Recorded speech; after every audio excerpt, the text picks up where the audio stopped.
Popcorn World.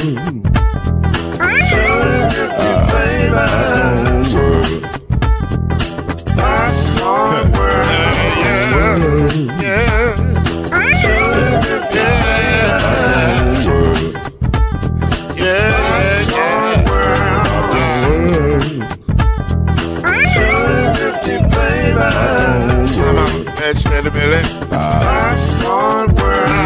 Can I make you move now? Yes, I can. So you can get this groove in the back of a can. You can make it round the world and it holds in your hand. Popcorn World. 250 flavors gonna make you smile. 250 flavors gonna make you smile. 250 flavors gonna make you smile. I said popcorn make you smile. Ah.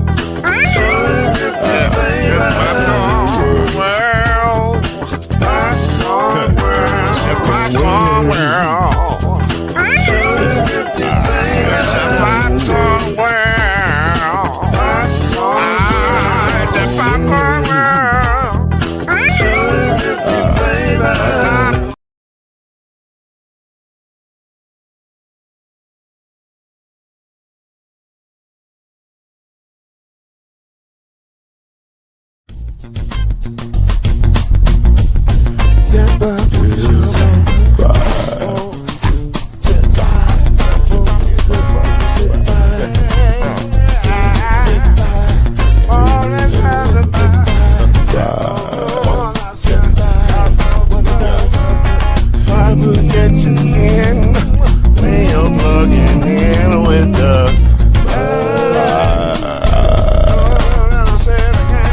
There's no mystery. Let's make history with the five. Off the show, 2 and 3. Add 1 more plus me and be the 5. Yeah. Keep it on the floor. And the funk plus 4 and you got 5.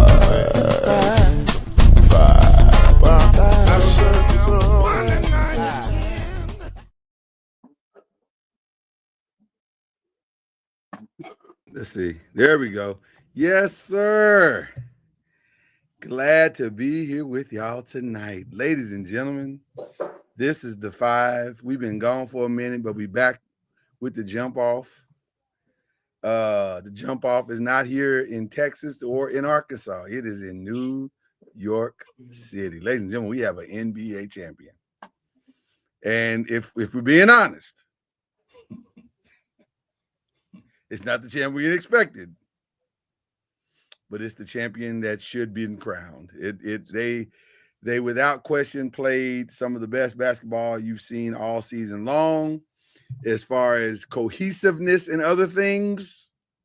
And we'll get into all the other things here in just a minute. I feel like I'm too bright tonight. Let me unbrighten a little bit here. You know, you just feel like you're too bright. I think I'm too bright. Okay, I think it's a little bit better. There we go. All right. It's a little bit better. All right. Yeah, it was quite something. We got a lot to break down for that. But ladies and gentlemen, without the New York Knicks are your 2026 NBA champions. And I'm gonna be honest with you. Okay, you know what? I'm gonna be honest. Let me take my glasses off. That was the strangest thing I've ever seen in my life. Can we just be honest? Listen. Yeah. We ain't come on here and give you a lot of fluff and stats and whatever. We're going to do some of that. But the reality is, it's one of the strangest series I've ever seen in my life. I've never seen a series where one team led for 15 quarters and were awful for 4. And it just ironically happened to be the 4 that cost them the world championship. So we got a lot to talk about. We're going to start with the how. How did this happen? Since we've been gone for a while, we'll go back and break it all down. Game 1. Well, you know what? This is actually kind of simple. We don't have to really go too much game by game, except for when we won game. But they basically lost the game the exact same way 4 times. The last 2 minutes of every fourth quarter. Yeah, it was the exact same way. There's only one game where it was a little bit in question. and even that could not have been lost in a more spectacular way, which was Game 4.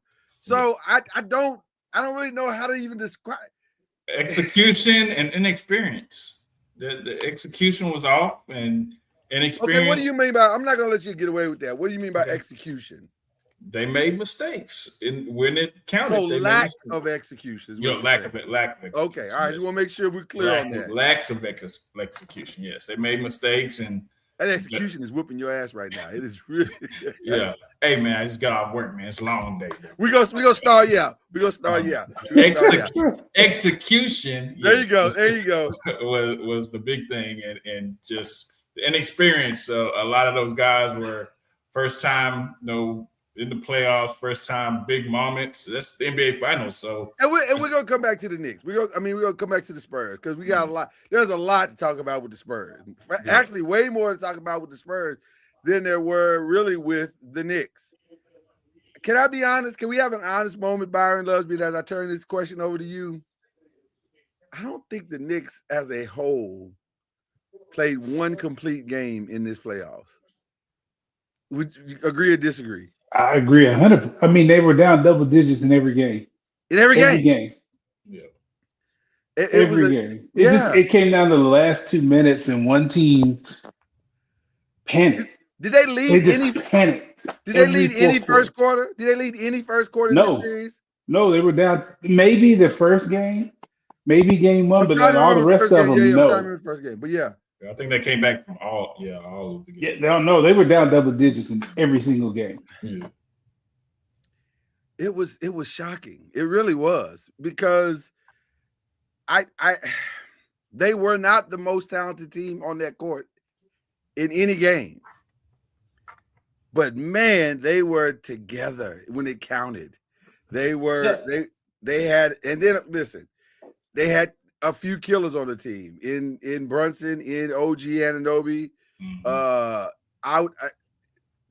They had it was such a New York type game, and when I say New York, I mean I don't watch a lot of the Rangers games, but if you look at the historical nature of New York teams that win championships, Giants, Yankees, Knicks, it was that blueprint.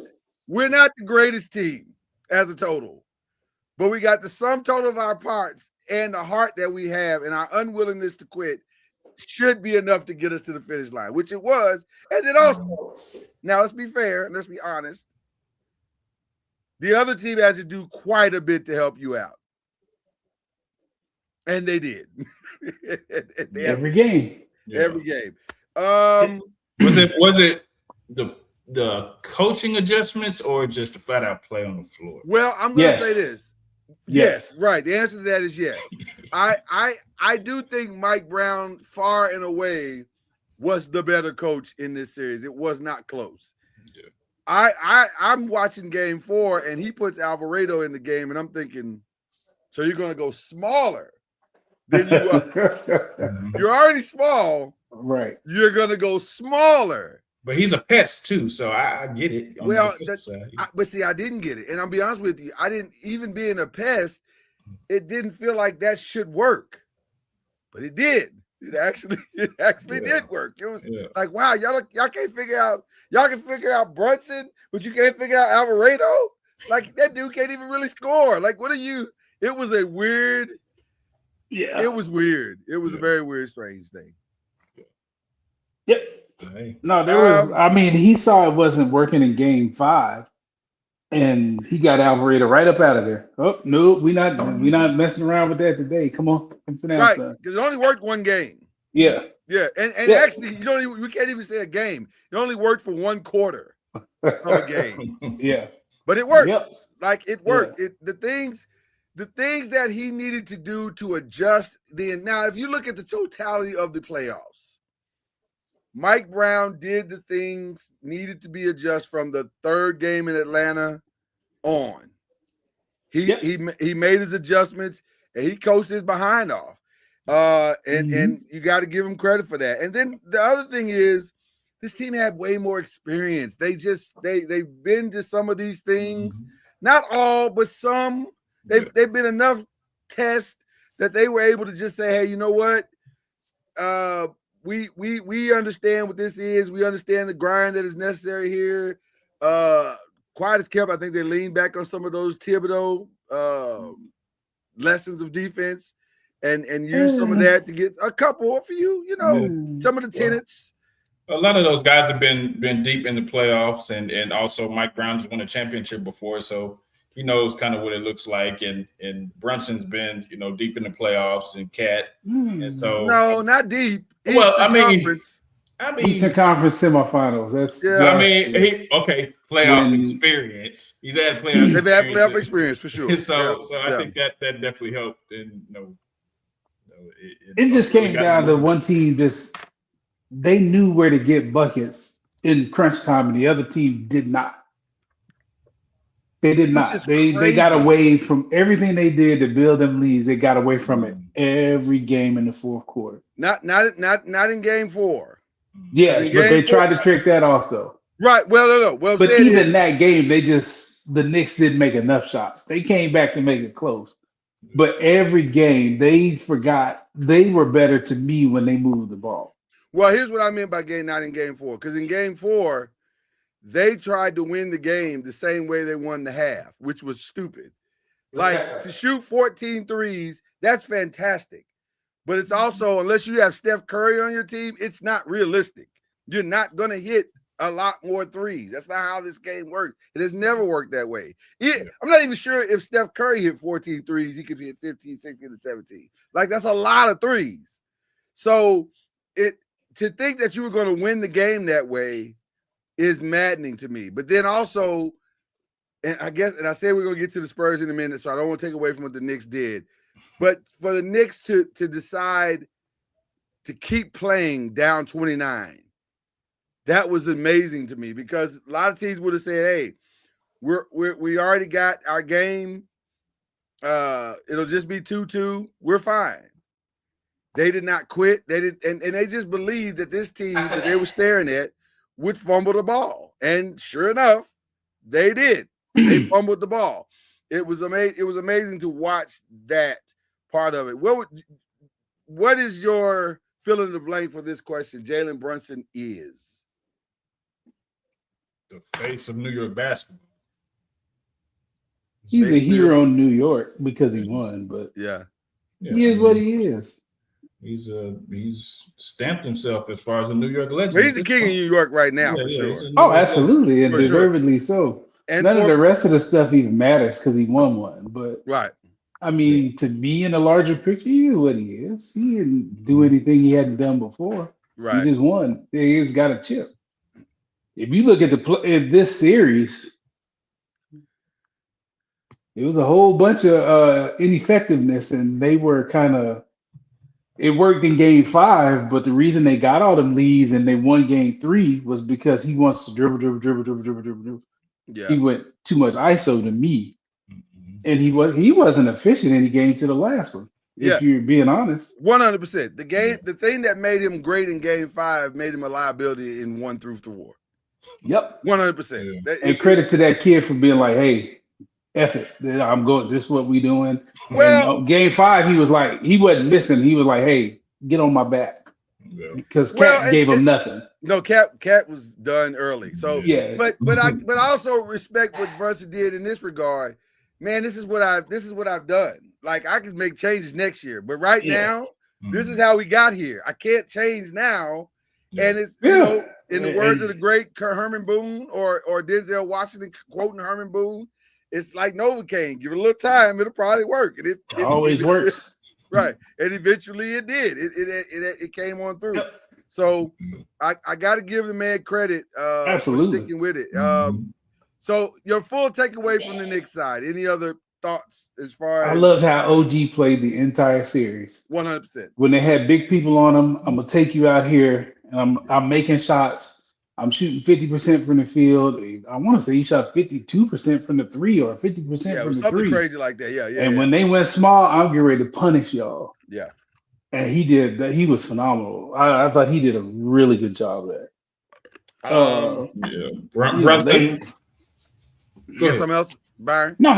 Overall, Okay, yeah. Brunson doesn't change for me. He is what he is. Yeah. Because game 5, he was getting work on defense. Oh yeah. I don't know if you want to talk about it later, but this prisoner of the moment stuff, he's a top 75 guy and top 5. And, whoa. I mean, Slow it down. My God. Like, he was getting hunted on defense the entire series. I'll say this. If you think about some of the guys that are in the top 75, and I'm looking directly at you, James Harden, maybe. Stop. Maybe. You wouldn't take James Harden off and put Brunson on? I would not. No. James has done it. This dude has never done it. He has never played defense. Well, if you're looking at James both sides doesn't, but of the James can't. You can put on tapes where he has done it. No, I would not. I don't think he's a top 75 player. Let me say this, Byron, to your point. He's got to win an MVP. Has he won an MVP of the league? He has not. He has not. Has he come close? No. He has not. No, I mean, we don't have to put him in this high. He's a champion, and that's good enough. And that's great. And I like the kid, but slow down. It might be early to crown him a top 75. Absolutely.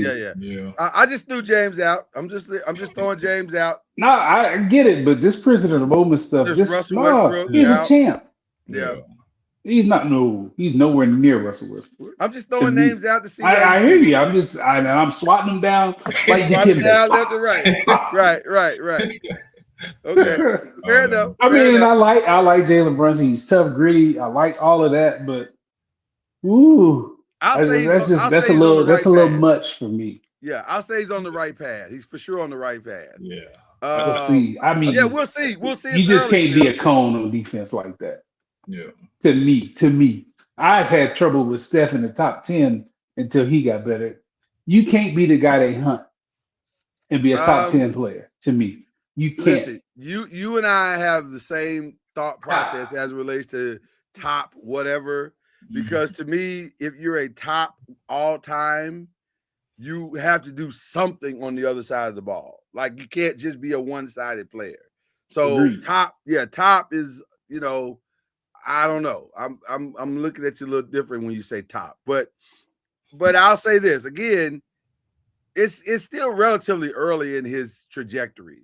So we have time. And I think if he were to be honest, and I think he seems like a very honest kid, he'll probably see his game the same way we're seeing it. Like, I did okay on offense. It was enough for our team to win, but there's still work to be done. And I think if he can find that work and commit to that work, I think we could in 5 years be talking about a guy that's a top 75 player. But we'll leave him in the top 100. You don't have to be right now. Like, there's evidence that needs to be gathered. This stuff is fluid. Yeah, it's very fluid. It changes. Like, I don't understand. Like, they killed Becky Hammond. Well, she was right until she wasn't. Like, that's the beauty of sports. Yeah. Evidence. You get more evidence, and then you look at it and you change your mind based on the evidence. I was going to ask, does she owe them an apology? No, I don't think so. Because, I mean, there's 3 of them now.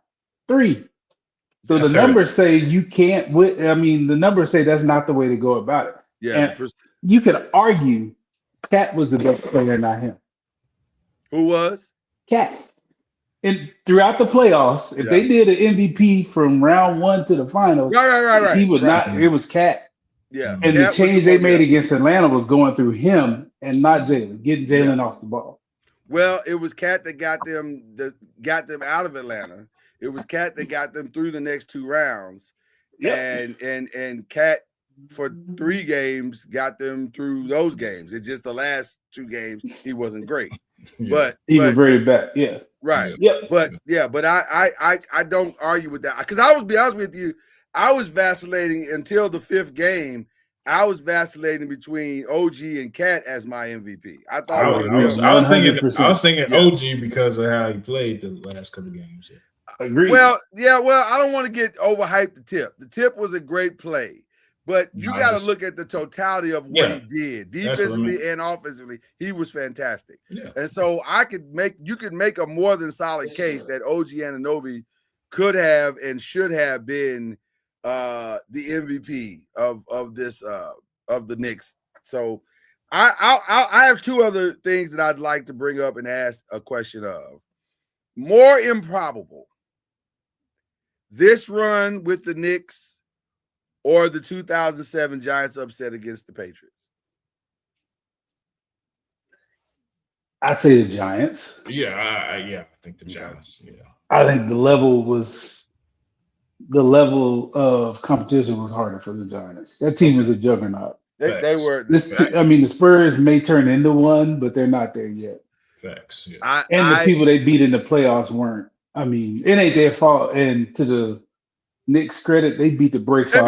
They did exactly what they were supposed to do. Yeah, you beat the people but they weren't good. Yeah. Okay. All right.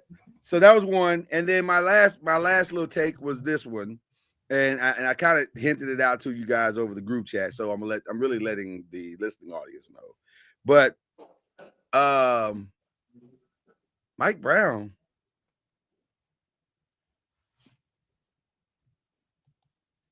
Are you there, Cam? There you go. Okay, there you go. I was like, it wasn't coming up on the screen. There you go. Just in time for to bring this next piece up here. Mike Brown, has he punched his ticket to the Hall of Fame? Now, I think he got to win one. If he wins another one, yes. Okay, I knew that might come up in discussion. So I just think as a head coach, you got to win more than one. Okay, I knew you were gonna say. I knew somebody was gonna say that. So now let me give you the resume of another Hall of Famer, and you tell me, has he punched his ticket to the Hall of Fame? This Hall of Famer has one championship as a head coach. He did not win another championship during his playing career or any other time during his coaching career. While he does have 1,100 career wins and one Coach of the Year award, this Hall of Fame, Mike Brown has one championship as a head coach, 4 championships as an assistant with the Spurs and the Golden State, and 2 unanimous NBA Coaches of the Year. So my answer for your question is yes. And by the way, that other coach was Doc Rivers, who just got nominated to the Hall of Fame. Yeah, I think he's getting it. He shouldn't have. That's all. That's my only point, Byron. I agree. I don't think Doc should be in. So if Doc is getting in, fair. That's fair. Mike's got a much better resume than Doc. Mike Brown, but go ahead and get his jacket fitted. I just hate that he was let go of the places he got let go for no reason. I agree 100%. I hate that for him. I agree 100%. And you can argue that the last place he got let go, the Kings, that's an inept franchise, and we should take that firing seriously. Yeah, but they haven't got any coach right except for Rick Adelman. So I don't know. I think Mike may have a much more stronger case than we all realize. But I'm on board with putting him in. If Doc is getting in, Mike got to get in. There, I won't argue that. Yeah. Huh? You say the Kings? Yeah, I'm saying the Kings should. You can't. I wouldn't even count that against his resume. Yeah, but you got to finish that. He got fired. He got terminated for calling out De'Aaron Fox. Which turns out he was right. That's right. That's right. He sure did. Yep. You know what? Yep. I'm gonna be petty all day. I'm just letting you know right now. I'm on board with. Well, let this pettiness begin because now we're at question number 2. Hold on. I apologize for being late. I was listening to y'all, but I didn't know my camera was off.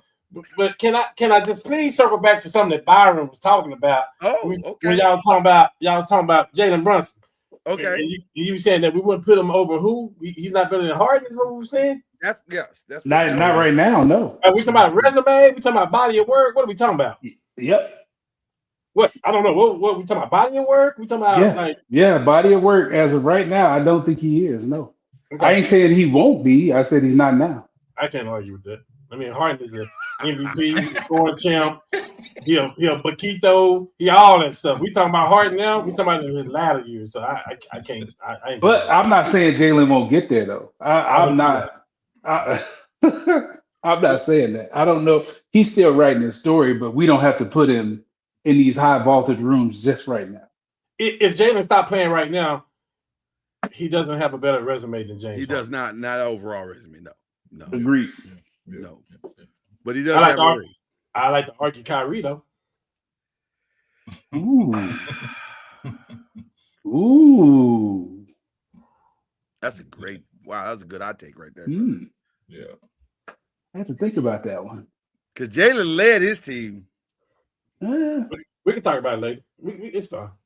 We here now. We might as well talk about it. Well, I want that to marinate with some people. I don't know if he needs to marinate. Hey, listen. I would say that Jalen is, if Kyrie is here, Jalen's right there. Like he's knocking on his door. Like he's not that far behind.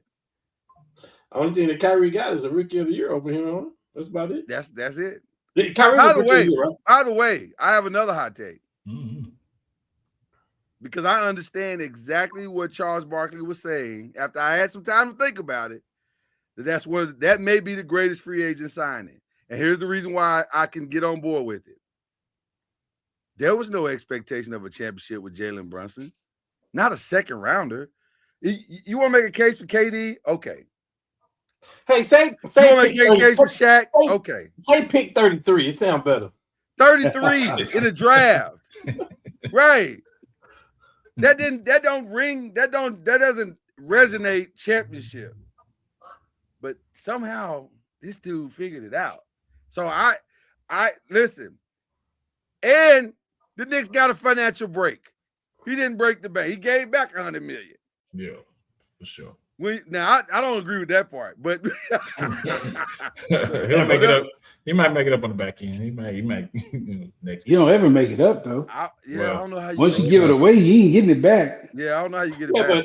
But there are special things that he don't have to pay for in New York. Well, now listen. Yeah, he don't have to pay for nothing no more. Now in New York. He ain't got to pay for food forever. Yeah, drinks. He is good. Matter of fact, if I was him, I would never leave New York. That is a wrap. My wife comes and said, "Baby, I thought about moving to California." I said, "Well, you can think about it. We can visit. We're not leaving New York. We living here forever." Okay, so that's just something.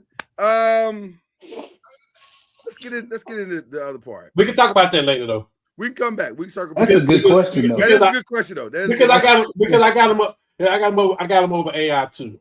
But we'll talk about it later if y'all want to. We can definitely talk. We definitely got to talk about that. Let's talk about this though. Did the Spurs choke? Let's call it what it is. Yes.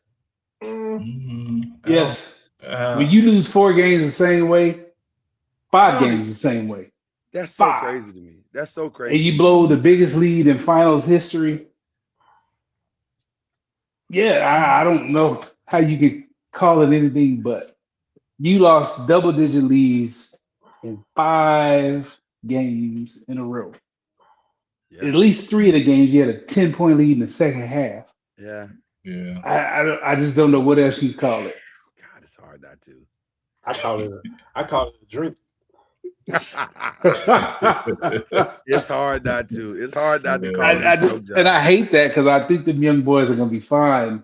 In the long run. And by the way, Byron, when you say young boys, we're talking not just about the team, but also about the coach. Correct. Young boys, all of them. Yeah. Young boys. Yeah. However, when I start to assign blame, Mitch got to hold a lot of this. They all do. Coach. They all do. I agree. I put a heavy percentage on Mitch, and it comes down to what you just said. Losing the game that way once, I'm gonna stall you out. It could happen. Losing the same type of way 4 times feels like coaching malpractice, and especially with this organization. That's what makes it worse because I know, and me and Reggie had this conversation. Shout out to Reggie Love. I said to Reggie, I find it almost impossible to think that Greg Popovich, being who he was, the type of coach, how prepared he was, how intense he was as it related to scenarios and understanding how the game ebbs and flows of the games were. I find it really difficult that he didn't have this discussion with him, even after the first game they lost. Like, and by the way, if Mitch didn't have that conversation with Pop, that also is egregious to me. Because after it happened twice, you're supposed to go to your mentor and say, hey, man, what am I doing wrong that they're not listening to me? Because we just lost the game the same way twice. You're supposed to have that conversation. And then when you go up 29, it's never supposed to happen again. 29? So Mitch got to hold a lot of this, man. A lot, in my opinion. Do y'all sign him more than you assign anybody else, or is there equal distribution for y'all? I mean, he's a head coach, so he definitely gets the majority of it. But you also have the inexperience factor of a lot of those players that haven't been to that spotlight or even deep in the playoffs. But they have played basketball before, right? Yeah, but that's different though. That playoff, we'd already know playoff basketball is different than regular season basketball. So, okay.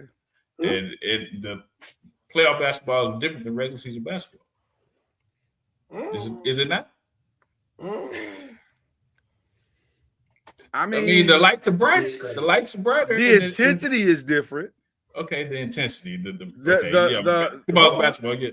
I'm not completely disagreeing with what you're saying. The intensity is different. Maybe the nervousness is different. The challenge I'm having is that the game doesn't change, and the principles of the game don't change. I mean, the way it's called could be changed. I mean, yeah, but the way it's called wasn't what cost you the game. No, like I was saying, it was shooting threes at the 19-second mark of a shot clock is what cost you the game 8 times in a row. Yeah, like I was saying, the inexperience of them, and also just the supporting cast wasn't as consistent as a Wemby would have it, and he just. So you don't blame Wemby? I blame him, but I mean he did what he could do, but you still got to have a supporting cast, just like the Knicks have a supporting cast. You gotta, he can't do everything. He didn't do everything. But you gotta have. He missed a game-winning shot to win the game. He smoked 2 free throws to win another game. Yeah, he didn't do everything. He gets some of this blame, man. No, I'm not saying he doesn't. Hold on. And we're talking about the unanimous defensive player of the year. We're talking about first team All NBA player. Yeah, you get these punches right along with Mitch. You don't get no love. I had a friend tell me that Wemby's leadership is not real yet. Yeah, he don't know how to lead. Probably he doesn't. That's what he said. He said it's hard for young guys to listen to a guy who hadn't done when they haven't done it at all. So so it sounds good in theory what you're saying, the rah-rah what you're saying, but you haven't done it either. You've done as much as so I can kind of get on board with that statement. So let me ask you don't know what you don't know. Let me ask a question. So was Mitch Johnson the wrong coach Shout out to the great for this team? Should they have an experienced coach for this team? Oh, I can answer that question. That's a tough one. Lord, I gave you the answer. Me and you were talking earlier this week. I want to tell the people what we talked about. The draft is next week. It is. With that being said, we have a trade. Mm-hmm. Already? We have a trade. Oh man, what is it? What's the trade? I'm just gonna fix the Spurs for you right now. Mm-hmm. Do tell.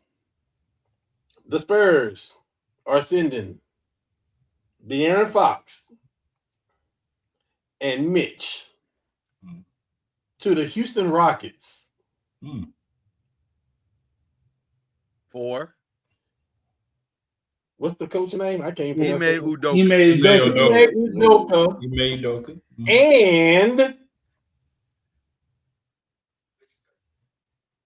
And who, Lord? Wasn't it Fred VanVleet, if I remember Fred correctly? VanVleet. Fred VanVleet, yeah. Fred VanVleet. I think they just hired the wrong Johnson. I think they should have probably looked at Avery.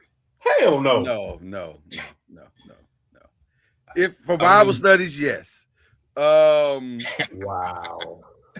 I mean, I It'd be a thought great it was Bible study. Yeah, I thought the plan all along, but See that Bible study thing?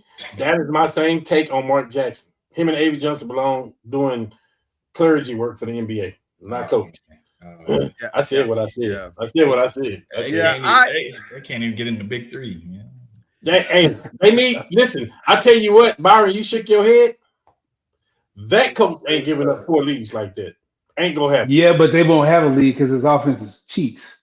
Huh? Their offense is awful in Houston. It is He right ain't got now. nobody but Durant. But they don't run nothing.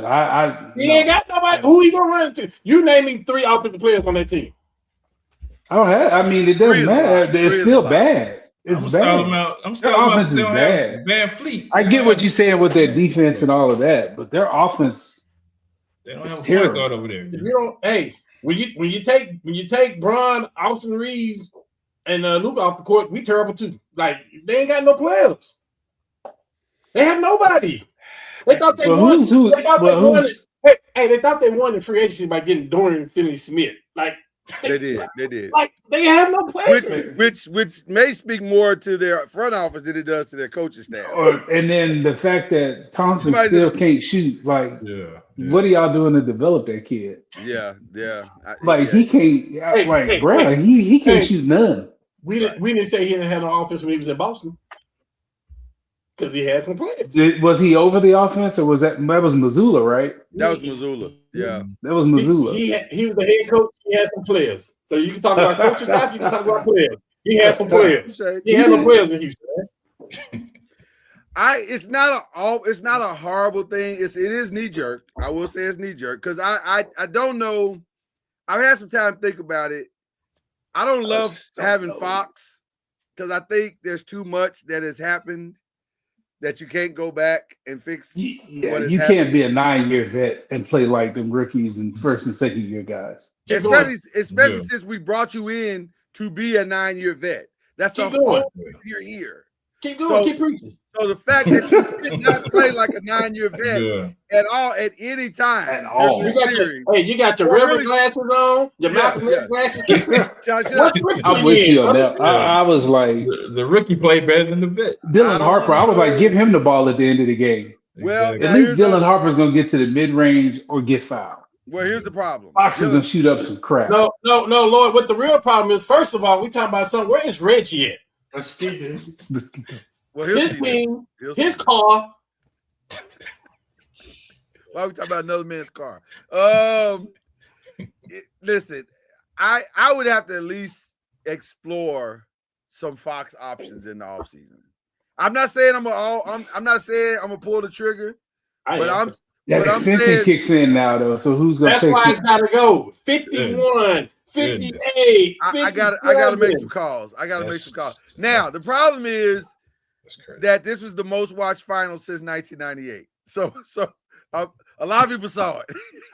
Well, it's New York, of course. It's New York. Well, not even just New York. Like a lot of people, like everybody in the league saw it. Like you can't hide what happened. Hey, that the league was going for New York. That's who would you call first? You said Houston. Who else could you call and say? Because here's what you don't need if you're a contender. You may not need him to be a leader because he's clearly not a leader. That's not his bag. But he may be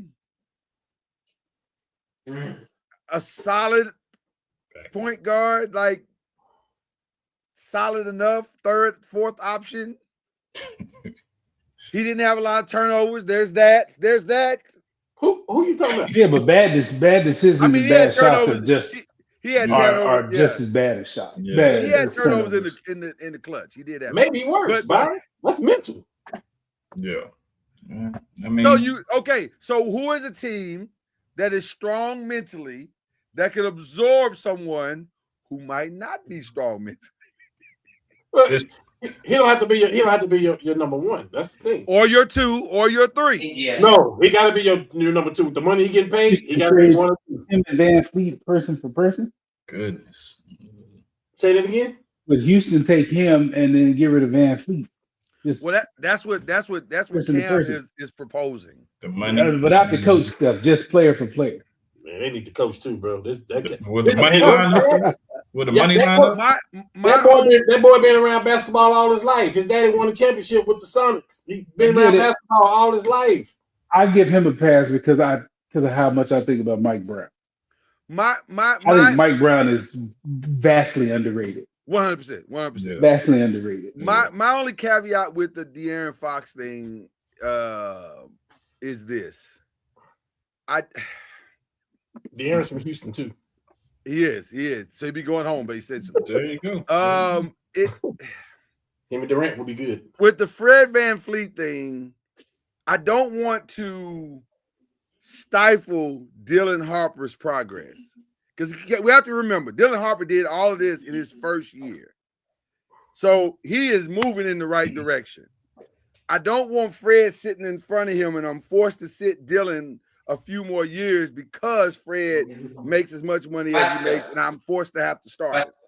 So so number one, is Fred going to buy into the Spurs way? That's number one.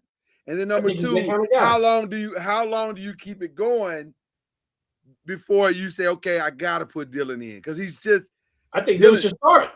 Yeah, do you just put Fox on the bench?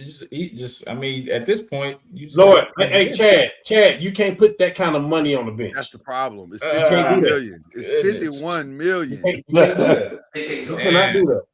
That'd be the highest paid backup in all sports. In history of sports, yes. Man. Ever. Yeah, right. I can't have a $51 million backup point guard. Yeah. That's crazy. Goodness. I understand, and I actually talked to Reggie about this, and he said he would just try to ride it out at least one more year. I personally, if I'm in the finals, I don't know how you do that. But I understand what he said. He said, and his point was that's not what the Spurs do, and he's 1,000% correct. Historically, they don't do that. They don't throw their guy away that fast. But you could argue this ain't their guy. He ain't their guy. Yeah. This is a guy they brought in, and it just it's not working. So how long do you not? Let Harden are their guys. That's who they drafted them. Right. Somebody will take them, man. They don't throw their homegrown away. 90% of the league will take them, Chad. I'm saying a bad player. I'm not saying that. When you got Harper that's behind him, that's just as good as he is. And then normally you don't want to put a rookie in there like that. That is kind of early for a championship team. But this ain't your everyday rookie. This guy grew up under Ron Harper with basketball. He eats, sleep, dream, everything basketball. It's in his DNA. And guess what? You know Ron gonna get him ready for next season. He was ready. He was ready this year. He was ready this season. Right. Yeah. He was more than ready this season. He's gonna be all of the little stuff that he didn't do, which is not a lot. Let's be clear. It wasn't a lot of things that Dylan Harper did wrong. Just some minute decisions leadership decisions that they needed him to do. That's all he's missing. And he'll get that. And I guess part of that came because he didn't want to step on De'Aaron's toes. He didn't want to step on Wimby's toes. And he shouldn't even have to do that because he's so young to be a leader like that. That's what De'Aaron. That's what De'Aaron's. That's what you brought De'Aaron in. So somebody saw something and picking him at number 2 in the draft, and it was a nice draft. Somebody saw something. Listen, I'm a Harper guy. I think that's your future, and the future is now. And I don't know how you run that back with De'Aaron. Now, the problem with also that we haven't talked about with De'Aaron is if you pull the trigger on a trade and you're the team bringing him in, you have to bring him in with counseling at that point. Y'all, I'm being serious because psychologically, that's a blow. You was in the finals, and the team said, "Hey, man, you so bad in the finals that we can't run it back with you." and we go trade you somewhere else. Whoa. I'm not saying he was so bad in the finals. He was though. I'm not saying it. I'm just saying at $51 million, when you got the same player coming off the bench, I'm gonna go get 3 more people that I can put in my rotation and if this guy starts. What I'm saying. I'm not saying or go get a real power forward that can help with. Well, let me look right into the camera and say he had some bad decisions, Lord, in the finals. He had some horrible decisions in the finals. But guess what? For a couple of games, Brunson did too. He had some bad. No question about it. No question about it. It just worked out. I'm not knocking him. Yeah. I'm not knocking him because of that. And here's my other thing. I'm not saying his fault. It's his fault they lost their game. They gave up a 30-point lead. That ain't on De'Aaron. That's on everybody. All on De'Aaron. You're 100% correct. But I'm also. I just think that play is emblematic of why they lost, though. But it's I'm just also mental. It was they just didn't think. Yeah, but I'm also not just looking at that game. I'm also looking at the next game where he kept curling off. Yeah, it was some bad choices, bad shots, bad decisions, bad leadership, and so I don't know whether you keep him or whether you don't. The number one off-season responsibility he has is to go lay on somebody's couch and talk that through. Because that's bad. That's because I know mentally he's not right. There's no way you walk away from that game and you're mentally right. Because it just went bad real fast. So that's number one or number two in that particular situation. You mentioned off-season decisions. I think the biggest off-season decision you have to make is you have to clean house with all them dudes that you didn't use in your front court and go get younger and better in your front court. $51 million to play with. Well, I mean, that would help. Yes. That would help tremendously. Yeah. And then they got a lot of picks that they can maneuver and go maybe get some people that they need. They need a better front court. Their front court was awful. Connect, by the time he got to game 3, Connect was just a guy doing a thing. Like he wasn't even 6'5". He couldn't even give you that. He was just like he's dropping the ball on catches. He's fumbling the ball out of bounds. I was like, it's over. Like and they didn't want to play Plumlee, and they didn't want to play Bismarck Biyombo, and they didn't want to play Kelly Olynyk. They didn't play none of them dudes. Harrison Barnes? No Harrison. Well, I'm talking about more front court. Yeah, Harrison is old. And he's got a lot of mileage, and I think he clearly lost trust of Mitch Johnson because Mitch didn't try to even put him in the game. He didn't consider it. So if you're the Spurs, you got to fix your front court, and that's the thing. But overall, is this a blip in the story, in a bigger story, or is this the Jazz before the three-peat? Meaning it's Kobe shooting the air balls, and then after that, here we go. We're gonna run off 3 straight. I mean, history would say it's you got to go through stuff like this. Yeah. Usually it's in the conference finals and not in the finals, but most teams have to go through a process to get there. The Knicks losing the Pacers 2 years in a row in the semis and then in the finals. Right. And then they break through. So they broke through to the finals. So, Oklahoma City ain't going nowhere. And they got 5,005 draft picks. They do. They usually hit on every one of them. So they're not going anywhere. So it may not be as easy as just, they'll be back. But, they're going to have to break through some stuff to get back. I think they just use it as fuel to motivation because they now they've been there. They see what it's like. Now you got to go, and for Wemby and those guys, just use it as motivation to try to get back. Just be better. Cam? He'll be back. Yeah. Wemby only gonna get better. Wemby may be the MVP of the league next year. Like it's not 100% sure he shouldn't have been the MVP this year, but that's for another day. I think they got it right this year. I do too. The fact that your number 2 missed almost 40 games and you still had that record and y'all still put that up, yeah. And his numbers were ridiculous. I'm just saying the argument could be made both ways. Absolutely, the argument could be made. But it's definitely a blip in the story. I don't know if it's Jazz three-peat. Because I agree with you. I don't know if it's going to be that easy to get back. Not easy. It's never easy. But I don't know if they could just come right back next year and get back.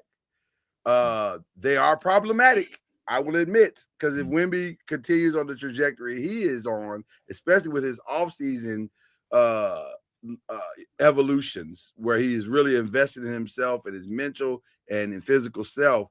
I initially said he needs 15 pounds in a tongue-in-cheek kind of way. I think he just needs another 5 pounds of muscle. Like he just needs to incrementally keep putting on bulk in his upper body to match some of his lower body. Because all that falling, he got to stop the falling. Like you can't keep getting knocked down so easily. Yeah. And so, but they're moving in the right direction. I think they're ahead of schedule. If we're being honest, they're ahead of schedule. No one thought they were going to be there in this place this fast. So, yeah, just we'll see how it goes. Anybody else got any other Spurs comments before we dip on to the next? I think Wemby's issue is going to always be there with strength because his center of gravity is so high. Yeah. I don't think it's a strength issue. I think it's the center of gravity. He can't get underneath anybody because he's 7'5". And them little, so Cat may have, what is he, 6'11", whatever, but he can't get underneath him. So stronger, you got a guy with stronger lower body. It doesn't matter how strong you are if you don't have leverage. You can't get underneath somebody. If somebody can get underneath you and your strength is similar, you're not going to win. Well, no man always wins. So he's going to struggle with that as long as he plays. It'll get better, but I don't ever think it'll be a point where he's not going to get pushed around by guys with more bulk that are similar in height. Then he's got to find the counters to it and now allow himself to be put into those situations where he's got to battle low, or if he's getting the ball low off the block or at the elbow, whatever, he's got to make quicker decisions than he's making. And the team has to make quicker decisions than they're making. They got to come off curls, come off faster pin downs. The whole system's got to get faster to counteract that strength, because that's the only way you counter out strength is with speed. Yeah. So he wasn't waiting a lot to figure out things. So yeah, I think he needs to get a little bit faster. There has to be more movement and more, continuity and fluidity in the offense, or you are going to get caught in those moments where you got to try to battle somebody and not get beat up and all that good stuff. So it'll be interesting to see what the counters are for the Spurs. Anybody else got anything? And for all that, he averaged 26 and 12 in the finals. I know we are nitpicking. We are nitpicking at this point. I got to actually travel to San Antonio next weekend. My friend TJ, he's a Spurs fan, and he jumped into the river to the bank. You know what I mean? He ain't nowhere to be found. You know what I mean? Oh, wow. Yeah. He literally river walked. Wow. Yeah, he did. He ain't nowhere to be found. He mad at me. I don't know why, but why you mad at you? What'd you do? Trolling. Oh, okay. Rightfully so. I understand. That tracks, actually. That tracks. Okay. It's about to get crazy. It's not even about to. It is. It's already starting to get crazy. The NBA offseason is already ramping up. Right now, daily, hourly, you could say hourly. Giannis, we are on Giannis watch. We are on Jaylen Brown watch. Somebody's gonna make a move here soon, and but not as fast as I thought, actually, because I thought the Heat were firmly in the lead, and now as of today, I'm hearing the reason why they have not pulled a trigger on the Heat trade is because of the same reason they didn't pull a Heat a trigger on the trade earlier at the trade deadline. They don't like what they're getting back in return, and so they're saying, surely we can do better than this for an all-time great player. Do you agree? And if so, where do you say Giannis is going to? I've heard Khalil Ware. I've heard Tyler Hero, a couple of different ancillary parts to kind of make the money work, and the Heat are like, Nah. I mean, the Bucks are like, nah. I think it's gonna come down to what Cam has been saying. Giannis got to go in there and tell him where you want to go, Mm-hmm. and then that's when it'll get. Well, he said Miami. Oh, okay. Then got to get him there somewhere. But the Bucks are like, we don't mind talking to Miami, but what we're not gonna do is get screwed. We love you, but we don't love you that much. You got to get as many teams in as possible to try to sweeten the deal. Okay, so who wants to help Miami? Who wants to help Pat Riley? They got to help somebody to help themselves. That would be the only team is LA. The Lakers. Yeah, but that means they're not getting Khalil Ware. Khalil Ware's coming to LA. I know what Cam talking about. We're not going to accommodate y'all like that. So then the other team is Boston. And Jalen, if you believe the reports, said he would love to play in Atlanta, but which tracks completely to both the player and the character. Jalen reminds me of the dude from CB4. I'm black, y'all. I'm black, y'all. I'm black and they're black. They're black, black. So that's Jalen is as black as it comes. Which I'm on board with. I'm on board with his blackness. I don't know if it's good for his financial career off the court, but as long as you can keep putting the ball through the hoop, you'll probably make money. Yeah. But also I've heard Jalen's name mentioned in several other places. So now I'm starting to believe a little bit that their fortunes are tied together. So let's assume because the Bucks could theoretically do a Boston Giannis trade without having to move a lot of parts around. But in their minds, they're saying that's all we getting for Giannis is just a great player. Shouldn't we be getting more? And I guess they're right in some regard. But then who are the players who does Boston have or who does Milwaukee have that other teams want? They got some key players on their team that can help. Examples? The small forward, the power forward, Portis, Bobby Portis. Who? Bobby Portis. Well, Bobby Portis and the other one too, the younger one, Turner. No, Miles Turner too. Isn't that where Kuzma is? We can use Kuzma, and Kuzma probably get brought up, but it's the other guy too. Of course, Jericho Sims is just a freak of nature athlete. They can't shoot or anything. He's just a pick and roll player though, and defense. Yeah, very athletic. But it's another guy on there too. God dang it! You never talk about his name floating around. You talk about a power forward. Yeah. There's the power forwards are Portis, Kuzma, Pete Nance, and Ousmane Dieng. Who's the small forward then? Small forwards are Taurean Prince. Prince is one of them. Gary Trent, Jericho Sims.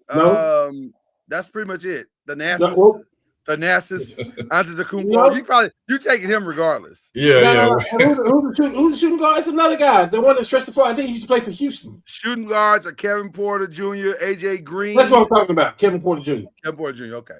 They have people on their team that other people. Listen, man. Listen. When we go to the bench, we throwing Vanderbilt out there. We throwing Bronny out there.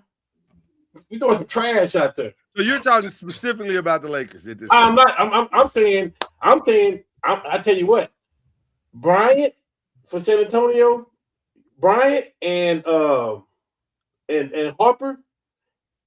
Who else did they throw out there? San Antonio. Who else could they throw in a deal? No. I'm asking you, who else did they throw in the finals? Who else? I can tell you everybody. The Knicks threw in there, but for San Antonio, who else did they throw out? The backup center was trash. That's why Willie had to keep playing so much. Yeah. Biombo was only in there for major foul problems. Yeah. Like they had nobody. That's what I'm saying. Yeah. They got some people on their team that people can use, man. Starting with Kuzma. Starting with him. Yeah, but the challenge is getting some of these other teams. They need a third team. Both Miami and the Celtics. Although the Celtics, I don't know why they need a third team. Why would they need a third team? Because let me ask you a question.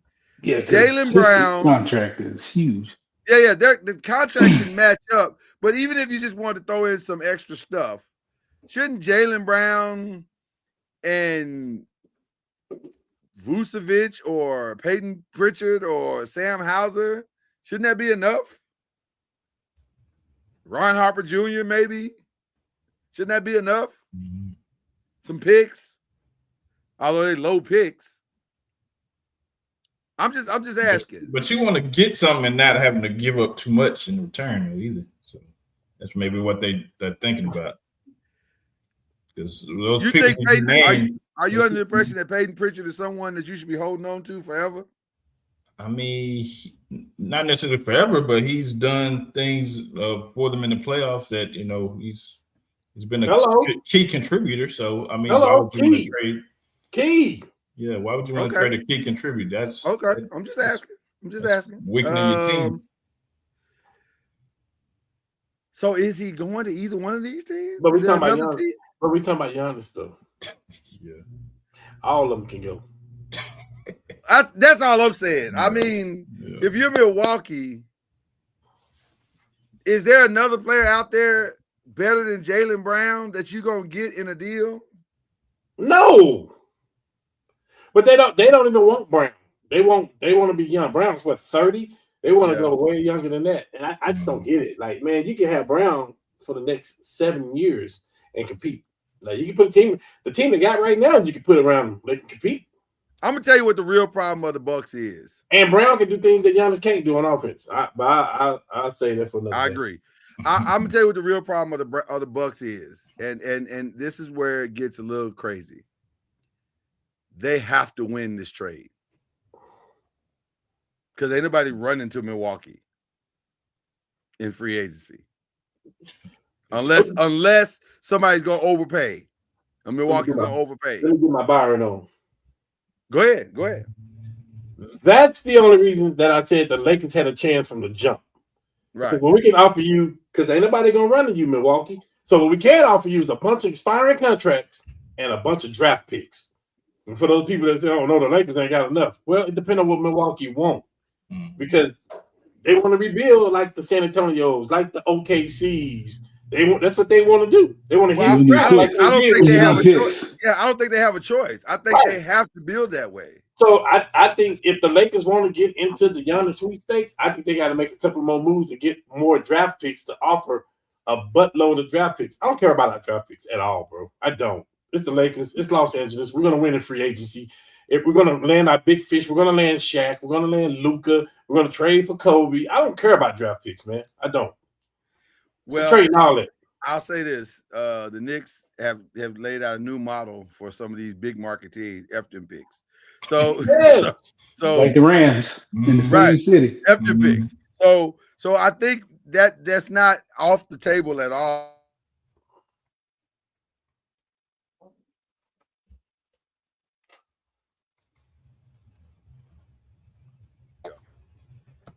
I just think I understand what Milwaukee's doing. They're doing what they're supposed to do. Hold out for the best deal that you can possibly get. I just think we may not. I thought we were going to maybe see that deal this week. I think we may not see that deal until Wednesday of next week, Tuesday or Wednesday of next week. I think it is. I do think it is going to go down before the draft, but I just don't think it's going to go down. They may have to go back to Boston and say, what's the ultimate best you can possibly do? And then, because I just don't see another player. Jokic. The only problem is Jokic probably is not re-signing with Milwaukee. No. So that's a 1-year deal at best, maybe. I don't know. I can't think of anybody that I would trade for that gives me more value than Jaylen Brown. Does that make sense to anybody else? Now, let's talk about Jaylen Brown. Where's he going? I heard the Clippers, which was crazy to me. I heard that the Clippers could jump in on the Giannis Jaylen Brown deal, become the third team, and instead of Jaylen going to Milwaukee, he would go to Los Angeles, and Los Angeles would F them picks. We know they don't care about picks. Them picks, and them players. They get rid of They don't care about nothing. Yeah. Well, they do care about some things. Like if they get a superstar, they care about paying them under the table. Hey, man. Shout out to Pablo Torre. The Jaylen Brown thing is fascinating to me because I'm. This is like the fifth time in that I can remember in my lifetime where two superstars who won a title together decided, I don't really need you no more. That seems to be happening a lot with these new superstars. Whereas before, when we was growing up, guys stayed. They just made it work. But these new superstars, like, I ain't staying with you. So they don't have to. They can just move around. They just make a demand and move around, yeah. Well, I heard a name that would make one of the people in this box is happy. That a certain Warriors team who got their GM is fighting to keep his job. He threw his name in the hat, or his name hat in the ring, rather. So you don't even care what it costs you. So you don't care how many picks it's gonna cost you. F them picks. So F them picks. F them picks. Okay. So there seems to be a theme developing this offseason. I think it's time for Golden State to blow it up and just rebuild at this point because they messed up their opportunity. They messed up their ultimate opportunity. They can't. They're stuck in it. You don't let Durant lead the building. I'm sorry. They're stuck in the Kobe-ness. They're stuck in the Kobe-ness. Well, by Draymond. They want Steph to go out the same way he came in with a glorious conclusion. That's why they think they're gonna get LeBron. That's why they're willing to try to go after Kawhi. That's why they're entertaining Jaylen Brown. They are trying to hit a massive home run this summer. And none of that shit gonna work. All them people are AARP. Hey, I never said it was gonna work. I never said it was gonna work. Matter of fact, San Antonio, you want something? Go get Jimmy Butler from them. Can I ask a question and talk about the elephant in the room? I mentioned this to Reggie. He didn't like it, but I'm gonna mention it to y'all because y'all not as tied to the Spurs as he is. If you're the Spurs, why wouldn't you go get? If you're the Spurs, why wouldn't you go get Giannis? I mean, you could, but what would you have to give up? They got a million picks. Don't they? F them picks. Yeah. What would you have to give up other than them picks? They're going to want a player back. So who do you give up? De'Aaron Fox? They're not going to want him. They're going to want one of them young guys they can build around. Keldon Johnson? Castle, maybe? No, you're not giving up Castle. Well, I mean, for Giannis. Not for Giannis. Castle for who? Nope, not for Giannis. They're talking about the Bucks. Oh, yes, you are. No, yes, you are. No. You got to give up. Yes, you are. No. Hey, Milwaukee said they're leaving here with something. Listen, let me tell you something, Lord. They can leave here with Keldon Johnson and De'Aaron Fox and all them picks. No. You got to give up Harper, or the choice would be Harper or Castle. Which one? We need to stop talking. Hang up. No, what it is, it's going to be. Hang up.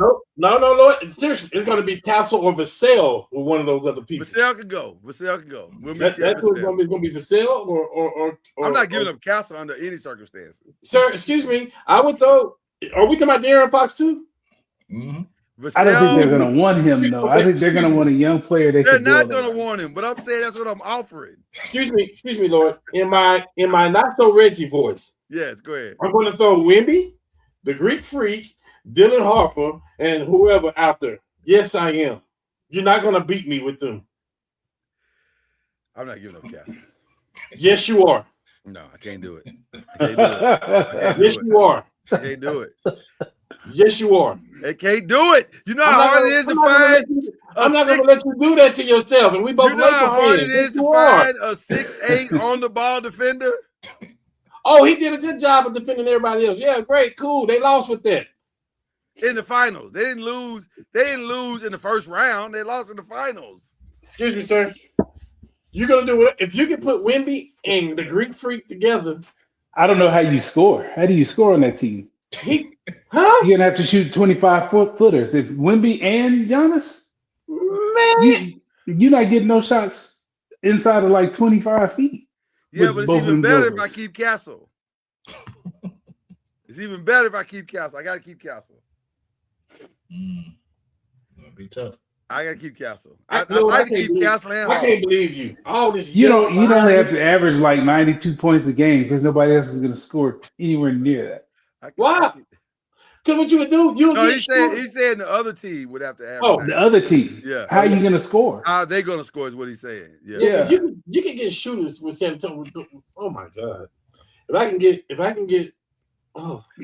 Greek Freaks and I understand. I just want Castle. I think Castle makes it even better than that.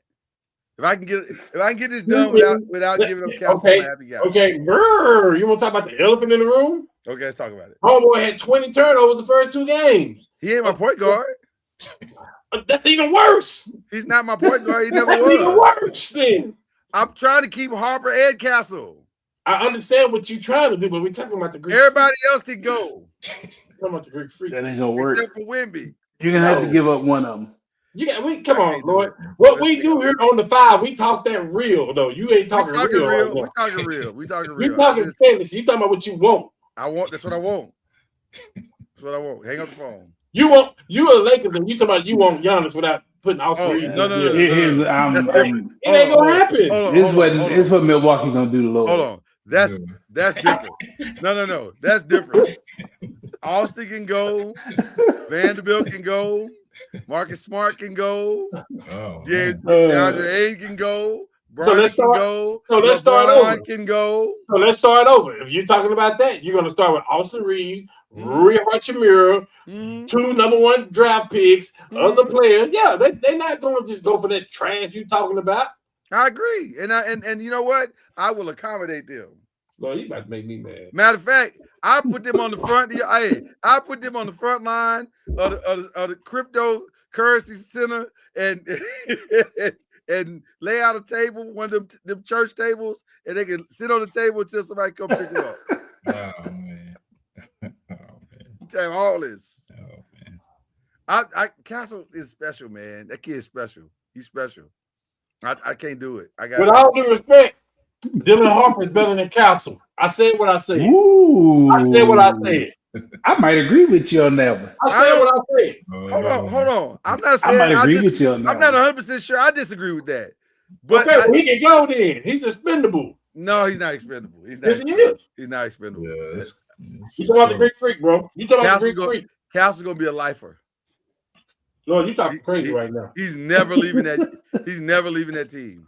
All my life, you talking crazy right now. We talking about the Greek Freak. Don't put that on your life. You got more life to live than that, sir. No, you do. I ain't putting nothing on my life. I ain't You saying nothing about my life. You talking crazy right now, man. Am I? You talking about the Greek Freak. Call San Antonio and listen to what they Lord, tell we talking about the Greek Freak. I want you to just hear what you're saying, though. We're talking about listen, on the court. Hold on. On the court, we're talking about the Greek Freak and Wemby at the same time. Lord, you got to relax. I would agree with you, except for the fact that I got to the finals without the Greek Freak. You didn't win the finals without the Greek Freak. I was there. No, so who cares about being there? And my guys are young. Who cares about being there? Hey, you think Tom Brady got 7 rings? You don't think he upset about the 2 he lost to the Giants? Come on, stop. You know he is because the way he that ass. But that's not what I'm talking about right now. That's crazy. You talking crazy. You talking I'm not. I don't want it. If I'm the Spurs, I don't want that. I'm gonna tag you on Facebook with a bunch of people. Tag me. Tag me. I'm taking it to the people. All right. Since we're talking about this, what's the move that nobody will see coming? Jokic to the Lakers. Can I say something about that? You know what we've enjoyed as Laker fans? Come back to the screen for me, Cam, because we got standing unity on this one. We enjoy the silence. That's what we enjoy. This is the first silent offseason we've had in a long time. Which tells us they're working on something for real. How the song? Is there a reason why Jokic hadn't signed his extension? Because it ain't that hard. It's just saying, yeah, I'm gonna be here. Mulling his options. I sure hope so. I think he is, man. I sure hope so. I listen. That would be one of the moves nobody saw coming. I think, to me, the biggest moves in the NBA do not happen when people like Brian Windhurst and Stephen A. and all these people are breaking those stories. I think the biggest moves in the NBA happen when nobody is watching. It's done in the shadows. It's done in the darkness. And I think there are some teams that are working on some stuff. And I think the Lakers are working on something. They're trying to hit a home run. $10 billion. I have to keep reminding everybody, $10 billion. The man spent $10 billion. You don't spend $10 billion to have the third best team in the West. Hello. Yeah. They're trying to hit home runs. Gonna see. Is there another move? Is there anybody else? I think Oklahoma City will make a move. You want the other two? What that will be, I'm not sure, but I think they will make a move at some point. To do what? To do what? Trading one of their pieces. Trading one of their pieces. Who trade one of their pieces? I gotta hear this. Who? They could trade a Chet. They could trade a Jalen Williams for somebody. It's just one of their pieces. Jalen Williams? Yeah. Oh no. You talking about the one that comes off the bench, right? See what you doing to the show, Chad? See what you did to the show? They trade one of their pieces. But for what? Who's going to make them better? Chad is right. Chad is right. Trade somebody. They're talking about trading the player and trading up to get the pick to go get Boozer. They talking about trade. They were talking about trading. Yeah, they was. I'm not sold on that cat. They're gonna make a move, man. I think they are gonna make a move. I do too. Not for Boozer. This may be the first time in the history of the show that I'm riding with Chad. I don't remember many of those moments. Man. I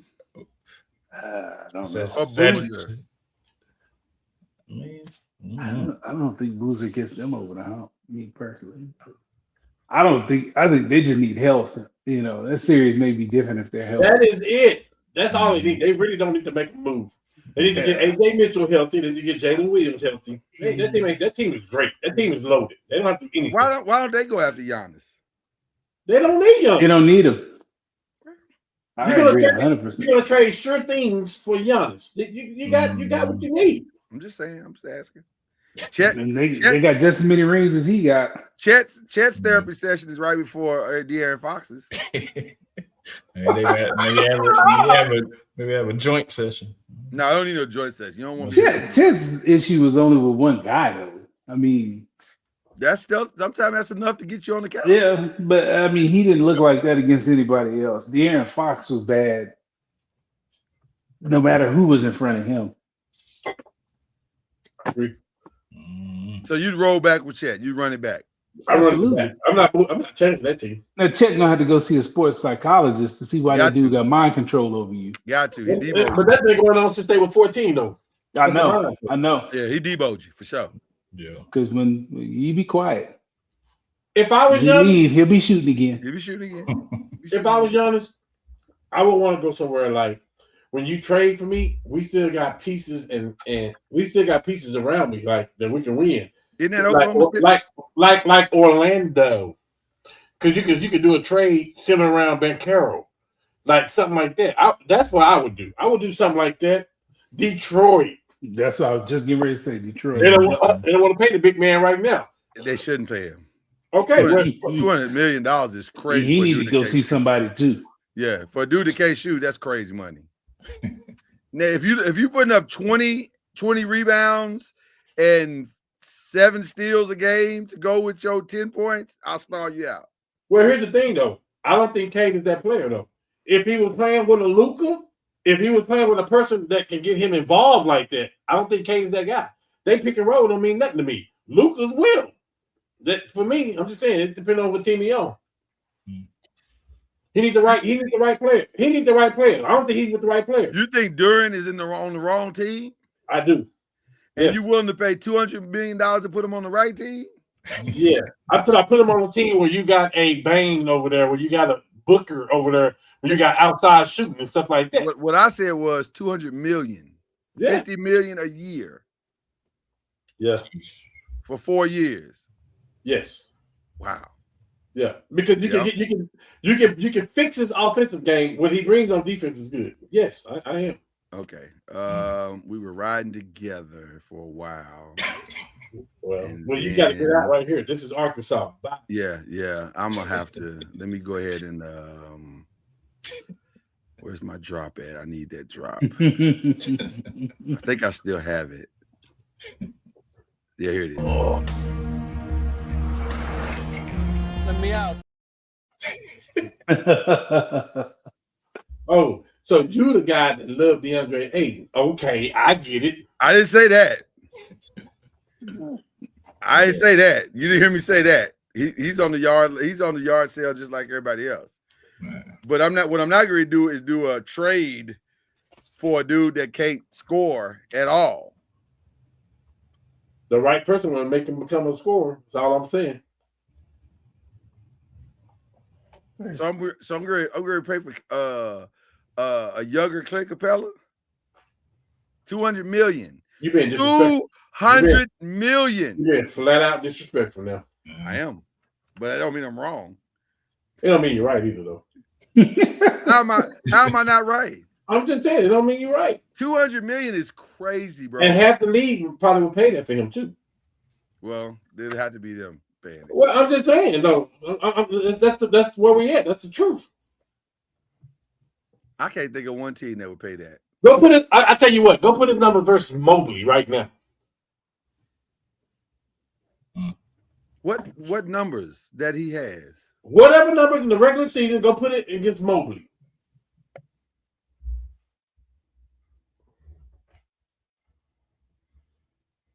I just want to see it.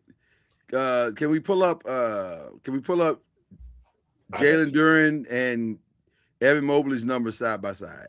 I got you. No, I'm doing it right here. I'm doing it Land right of comparison. It'll give you the entire breakdown. Not every mobile. We pulled up every mobile. That's not who I was asking for.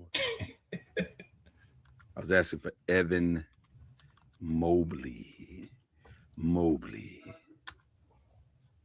All right, here we go. Evan is. Where's his average? They don't have his average. I need his average. Why are they making it hard? Points per game, he's averaged 13.5. Mobley averaged 16.7.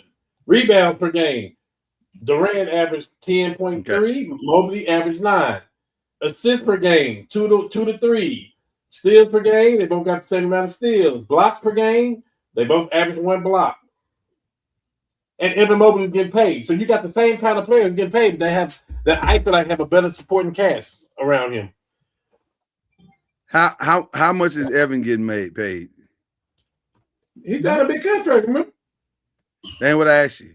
I said, how much is Evan getting paid? I know he signed a big contract. How much is he getting paid? What is the number? Evan Mobley is making 46.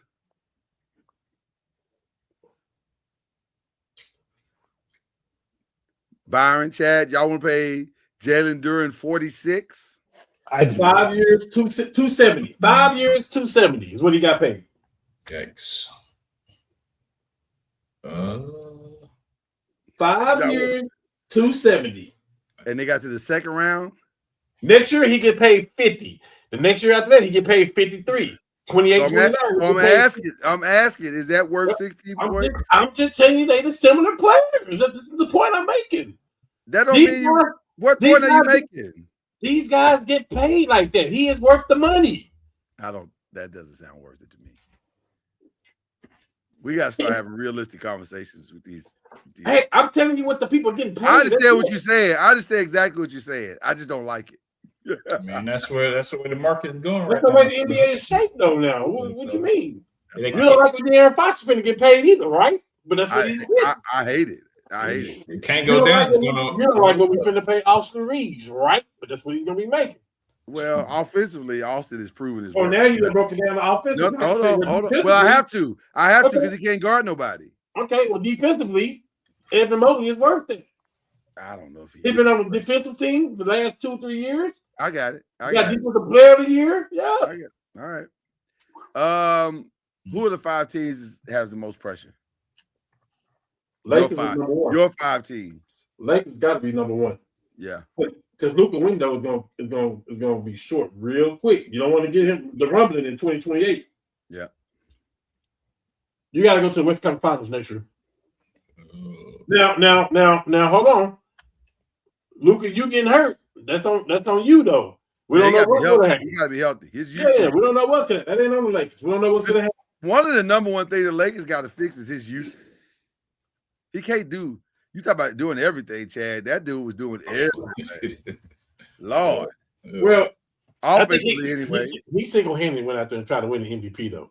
That was something. He did, and that ain't how you do it. It's not how you do it. Yeah, you got to do it like Shea did it. Just win a bunch of games, be consistent, be efficient. Right. That's what we need from you. Okay. So the Lakers for sure. I guess as much noise as Milwaukee. Oh, for Denver for sure. Milwaukee, Minnesota, and Boston. Oh, you know what? I'm going to move my Lakers to number 2 since he just said that, and I'm going to put Minnesota 1. It's hard to argue against that. Yeah. Because Anthony Edwards' windows. There's decisions that got to be made. Yeah. Y'all either got to go or you got to cut him loose. I agree. Well, you fumbled that cat thing tremendously. Like that was that's what it looked like now. Mm-hmm. Well, it looked like that did because when they brought Julius Randle in, I was like, so y'all get rid of a guy that can go both ways for a guy can only go one way. like he going left. Right, he going left. I've been knowing Julius Randle since he was in the 8th grade. He going left. That's that. You try to talk to his mama. Hey, your son can only go left. He's like, yeah, but he's big. I was like, you're right, but he's big and it can only go left. Like it's only one. Yeah, that's all. He need to work on his right hand, man. Yeah, he sure was good only going left though. My God. Listen, it got him to the league, so I can't argue too much. It got him to the league and got him paid, but also, if you were banking on a championship with him, that's probably not going to happen. So I don't know. Minnesota seems like they're closer or further away.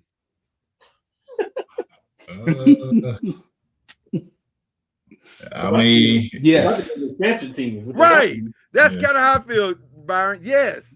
I don't know what to think of because they got a lot of good pieces, but also they missing some pieces. They missing one person. The team they got right now, they missing one piece. They missing De'Aaron Fox. No. Well, yeah. I was going to say Kyrie, but yeah. Kyrie. Or Morant, but Kyrie. You know what? I'm going to put Dallas in as one of my teams that's got a lot of offseason pressure. Yeah. I am. Because y'all got too much salary for where y'all really truly are. For where you truly are. They won't have that much by next week. Well, that's what I'm saying. Y'all got to figure out how to get some of that off your books. And I love Kyrie, and I love that he loves Dallas. But also, y'all just going to keep losing games for the next 3, playing in the play-in for the next 3 seasons until your boy gets back to up to speed, Cooper Flag? That don't make sense to me. I don't know. I pay off he's over there right now. You want a young player to go with him? I pay off right now for that would take a lot of pressure off of him offensively. Give me Clay, give me Gafford, and give me PJ Washington right there and the draft pick. You can have Austin Reeves right now. It's a pretty good deal, right there. That's a pretty good deal. I think I would agree with that. I like that. I would agree with that. I like that deal. And the fox in the hole is you got to take Bronny too. Well, they got to take Bronny. Yeah, they got to take Bronny. That's the must. He's getting better. Yeah. He had a better season. He can go left too, right out the door. Bye. You know what? That was rude. That was so rude just now. That's so mean. So mean. Bronny ain't done nothing to nobody, man. He just want to hoop. We got King James, and he not even the prince. Do you hear me? Get that boy off our team. Why do you hate him so? You're not supposed to talk about nobody's kids like that. I don't want nothing to do with him and Stephen A. I don't want no fights with Bron. Yeah, you don't need that. You'll pull up on like Barkley said about Tyson Bron, you would kick my ass. Yeah, I get it. Right. I don't want to get thrown on my team though. He'll pull up on you. Speaking of the draft is 1 week away. And it was interesting. Your boy Pearson, is it Peterson or Pearson? I forgot the name. Peterson. That boy said he ain't gonna meet with nobody but the Wizards. Yes. That's what he said. He said, I don't want even nobody else. Yeah, that's cool. That's cool. Are we about to see a flip? I mean, anything goes. I mean, they may change. I'll be honest with you. I don't get that AJ DeBonsa wants to be in Washington. He's from Utah, correct? That's where he went to school. Well, that's where he went to school. Yeah. So I mean, I mean, they need. That's a need too. What up, Markeith? That's a need. Yeah, Markeith, you tell Flo, go ahead and tap in too. Anybody talking about the Miami Heat? You hear me? Well, Markeith said they're gonna take John Morant when the Giannis thing don't work out. That's the last place he needs. Yeah, that's wow. Terrible. South Beach like, with a gun. It's different laws over there with guns, bro. I feel like unless you're gonna hook him up with a church immediately. Unless he gonna have flow ride security next to him. That's about it. That brother need a lot of things to go to Miami. He could act right in Utah. Well, it's Pat Riley and Sprocher. It may not be all that bad. He couldn't act right with the Mormons. He gonna act right with the Cubans. On the beach at night at Prime 112. He went from gangbanging to selling drugs.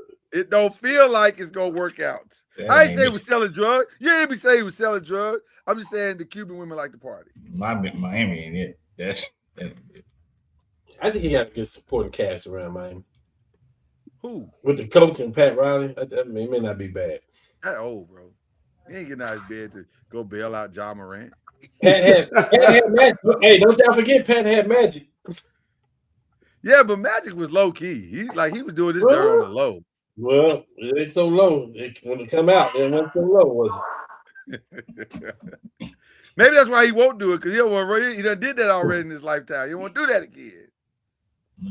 I don't think Ja is that's not a cultural good fit for Ja. Yeah.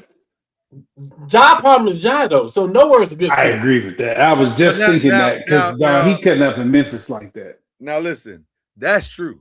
But Memphis protected him though, to some degree. Because the stuff he's doing, you don't hear about all the stuff he's doing. So Memphis tried to protect him a little bit, but I think they're tired now. They didn't got tired. But Ja could be the sneaky move of the offseason. Because if he lands on the right team, 100%. If he realizes his circumstances and understands that this is it, this is my last chance to really do something. I agree. Then it could be a sneaky good move for something. Absolutely, because it ain't like he got less explosive. No. He should be. Hey, Byron, should be all right. I can tell you why I was driving that. I'm at the red light. I can tell you why I was driving it when Lloyd tried to sell him to the Lakers. Yeah. I pulled the car over to the gas. I just asked. All Hey, I pulled it. God is my witness. I pulled the car over to the gas station. To let him have it. I don't want that. He did. Not really let me have it, but he was very adamant that he wasn't on board. I almost became a Triple fan that day, boy. I tell you, Byron, we for sure had to end. We for sure had to end the meeting early. That ain't it. We had to be the meeting early. no, And I really didn't fight as hard as I probably should have because I understood his points were very valid. His points were very valid. So I couldn't. There was nothing. You need to go to like Minnesota. Well, yeah. Something like that. Not, I mean, just a city like that, Milwaukee. But you would think he wouldn't get in trouble in Utah. Utah. I'm doing Utah. It's the Mormons. Yeah. He's like, I found a strip club. He found the only strip club. And if you've been to Utah, like you could have been excited to go there. How did you find? And I can only imagine, with all due respect, what that strip club looked like in Utah. It could not have been a magnanimous place. It could not. And it was, yeah. It couldn't be. It couldn't be. No, There's no way. It couldn't be. Go to number 5. I'm just saying. Because I was about to get in trouble. We all were, and you're right. Yeah, we keep need going. to move on. But I'm just saying. It was right there too. What I was about to say. It wasn't. Yeah. They're gonna kick us off YouTube. Go to 5. we were headed to a dark place. I got like 3 or 4 of them locked and loaded too. I was ready. I was ready. This was gonna go. This is gonna be one of our longest segments, and I'm glad we stopped it. If we were redrafting the 2018 draft, which is the Jalen Brunson 33 draft, where would Jalen fall at? Let me look. In front of he'll fall in front of DeAndre Ayton. DeAndre Ayton went 1. Yeah, Marvin Bagley went 2. Luka went 3. Trae Young. Trey went 5, and then they switched. Yeah. This also is a draft with Shai Gilgeous-Alexander. Like this would be, you'd have to bump all of like Shea ain't going 12. Mikhail may not. I mean, there's so many. I would think he'd be Porter in the top Jr. 10, maybe. Yeah. Hey, Luka 1. Luka 1. Shea 2. Brunson 3. No. Say that Like again. right now, for what we know, Luka 1. Jaren Jackson. I mean, it's unreal. Like, I guess you could say that, but a little dude like that ain't going ahead of these big people. It ain't gonna happen. Now he would go in the first round, but it's just not realistic. They don't put little guys that high. Hey, Byron, you sounding like Becky over there now. Hold on. No, I'm just saying, like, it is what, like I said, you don't have to put him, we don't have to exalt him way. He's got the same issues that he's always going to have. Kyrie should have went 1. Kyrie should have went 1 in the draft. Correct. He should have went 1 in the draft. Who's the other point guard? Other point guard I was just thinking about. I can't remember who it was. But for sure, Kyrie should have went number 1 in the draft because what he did in college. AI should have went number 1 in the draft. Why? Because what he did in college. Jalen Brunson probably wouldn't have went. AI go number 1, didn't he? He went number 1. But I'm saying Jalen Brunson, he deserved it. Yeah. Brunson ain't going 1, 2, 3, 4, 5, 6, 7 because what he did in college. He was an all-around player that could He won 2 titles in college. Look at the team he had. Don't do that. I'm just saying he won 2 titles. No, don't do that. Nobody else on this list won 1 title. The person at the end of the bench that played for the 5 Slammer Jammer, they won a title too. Don't do that, Lord. Come on, man. Stop. I'm just throwing out cameras to make the show interesting. So you gotta make the show interesting. That's what I'm saying. Like, those people got titles probably, but he ain't gonna go top 5. I would say top 6'1". 10, maybe top 15. I put him in the top 10. 15 is the floor. Yeah, I can see anywhere from like 7 to 10. Yeah, but not big people are always gonna go higher than little people. Marvin Bagley would not have gone 2. No. Doing this over again. Mo Bamba would definitely not have gone 6. Correct. Yikes. Colin Saxton would not have gone 8th. Marvin Bagley would have went 2 because of what he did in college. What did he do? Jaren Jackson's gonna go 4. But we're not going by the college. That's the draft. What are we going by here? We're going by what we I now mean, know. this is a redrafted. dumb. Yeah, but that's dumb. Like, I've always thought that's dumb. How many dumb sports arguments do we have in the world? This is fair. Right. I just never understood that because you don't know. You got to go with Right. what It's you got at always the time. hindsight. Now, Exactly. and yeah, Well, he going top 5 then. Can I ask this question then? So far, careers are not over yet. So far from this draft, who's the biggest disappointment in this draft? Is it DeAndre Ayton? you want them. Yeah. I mean, for being the first pick and being that athletic Yeah. and actually showing that he could do it, Yes. absolutely. He Miles shows Bridges? he shows that he don't even care. Miles Bridges? Mm. Miles Bridges is solid. I think Miles is in a bad spot. I think. He's solid. I think. Agreed. I could be wrong, but I think it's just a bad just- spot. Like Aiton showed you in that last step 1 year in Phoenix that's what's in his body. Right. But then to just not give a crap. Right. He just, yeah. Hell, he probably didn't crap in college. He got paid. Remember, they all got in trouble. Coach got in trouble. Shit. Yep. Yeah. Okay. Interesting draft. Interesting conversation. Yeah, these are all dumb sports conversations. Jesus, why the theme of today's show has been F them picks. So let's see. Are you trading or are you making a pick this year? If you're the Lakers, Trade. Trading. Pick. You got a name. What number are they? 20 something. Trade. Pick. Is it 25, Cam? I think so. Man, F that pick. Now, if I can get the boy from North Carolina, Who? the boy that can shoot, the stiller that can shoot, stretch the floor, pick and roll, pick and pop. I don't think he's gonna be there. He projected to be there. Is he? Really? Yep. Well, listen, if he makes it 25, that's a different conversation. I just don't think he's gonna be there. Now, if we do what we're supposed to do, the pick should be gone. If we do what we're supposed to do, it should be gone. We should move on from that pick. OKC, you got a ton of picks if you're OKC. You can just trade. To go get who? To go get who? That's my whole thing. Is it Boozer or the best available? No, I'm talking about trading the pick for a player. Trading the picks for a player. At some point they're gonna have to though, because they're gonna the money stuff. They're gonna have to. Can I muck up the whole draft?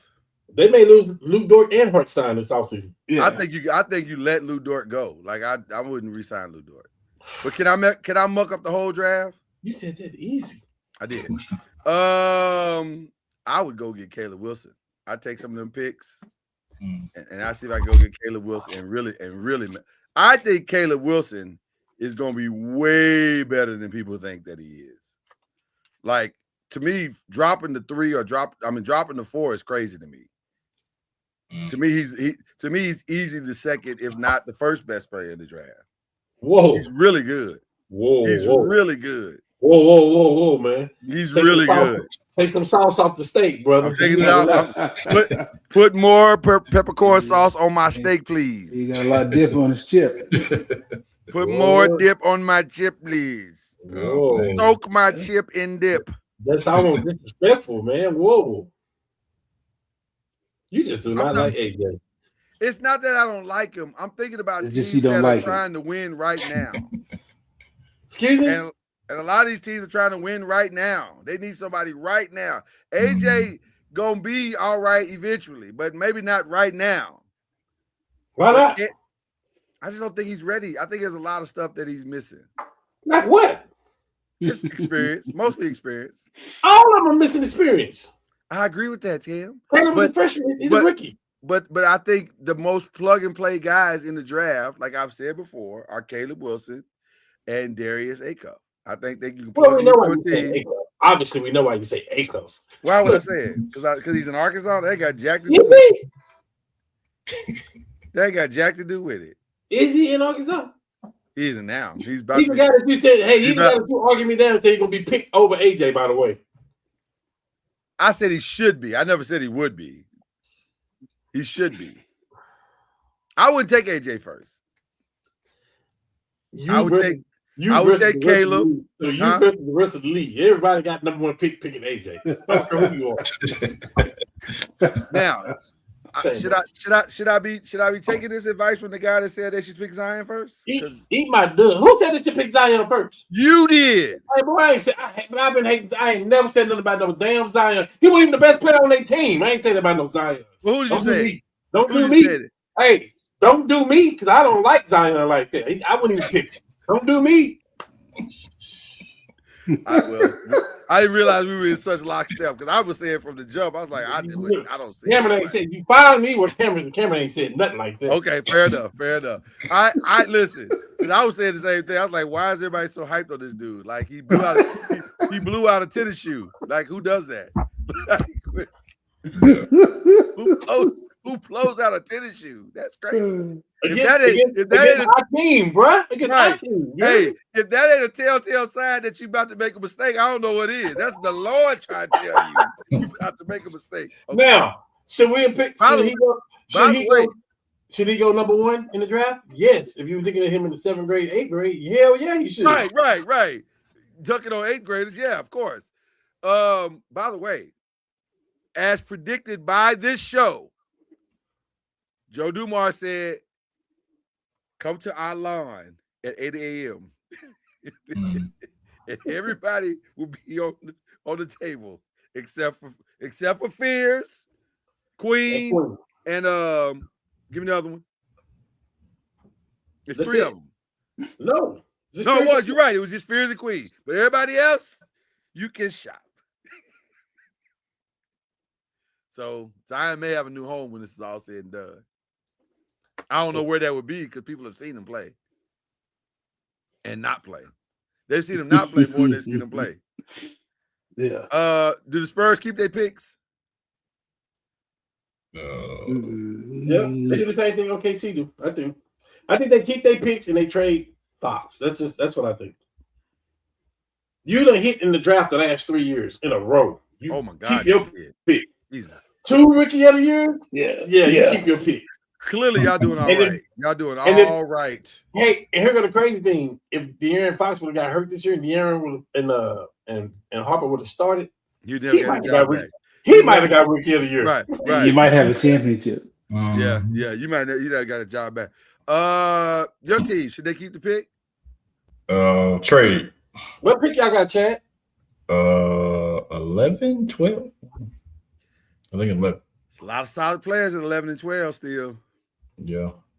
But if we can get another solid player, you need some youth over there. Chance you could take. Yeah, I mean, we can. Who do you have your eye on? We obviously gonna get into this more, and we will do our own mock draft next week. If I'm picking, I'm going with Yaxel Lindenberg. Don't do that. Don't do that just because you're a Michigan guy. You don't have to do that. I'm not. I'm doing it. Feels like you are. Feels like that's literally what you decided. Well, maybe it's because he's at the top of the screen and he being biased too. It feels like a bias. Nah, it's not bias. I feel like why? Okay, tell me how Yaxel fits into your long-term plan. Repeat that again. It's not. Tell me how Yaxel fits into your long-term plans. He don't fix into my long-term plans because when Steph go, I'm out. So you just want to the Whoa! So, I told y'all he was a Maverick fan first when I met him. I told y'all this. I'm not a Maverick fan. He said when Steph is gone, I'm out. Yeah, I'm out. Yes. Wow. I'm a Warrior fan because Steph Curry plays for them. Oh, man. Breaking news. Hold on, we got breaking news. Breaking news. Chad Major of the Five breaks all man laws and abandons his team in advance of a Steph Curry retirement. More to come because Steph Curry plays for them. More to come. I might be a free agent. I might have the purple and gold on me. We're not taking applications. We're not taking applications. I'm sorry, Chad. I'm a fan of the player, which he plays for Golden State. I can't believe this. All right. we should move on because this is gonna end bad. There's no way this ends well. I don't want to be on the show no more today.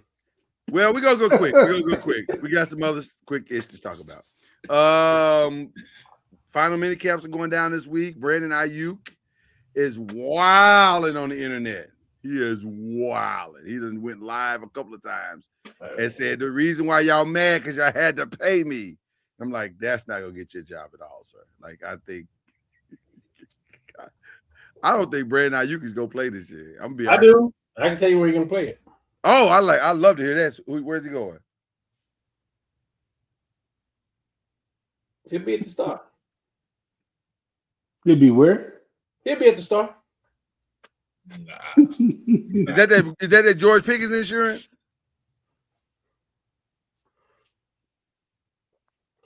That's the Jerry move right there. I'll tell you what. If Hey, he Lord. goes to the Star, they need to move Hard Knocks immediately. Lord, is that not the Jerry move? That's You a had a Jerry chance- move. you had a That's chance an to go get Miles. all-in Jerry move. You had a chance to go get Miles Garrett, and you didn't do it. But And Max you Crosby. And Max Crosby, you didn't do it. Brandon Ayuk. Give me the guy who just left jail. No. That's the ultimate Jerry thing to do. I'm just Speaking telling of you. jail, Rashee Rice was out. Got out He'll today. be Real back. happy. He's real happy. I heard he went back in though. I think he left his phone. He's ran back to get his phone. He ran out of there. Is he still a Chief right now? As of right now, he is. Well, you can't do nothing about it because he's probably your best receiver. As of right now, No, he probably. is. Right. As of right now, he is.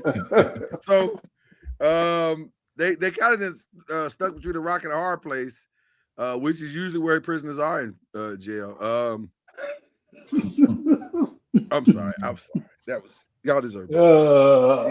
Jeez. We are out of control today. This show is out of control. Speaking of out of control, Pickens showed up to camp. He did not participate. As instructed by his agent.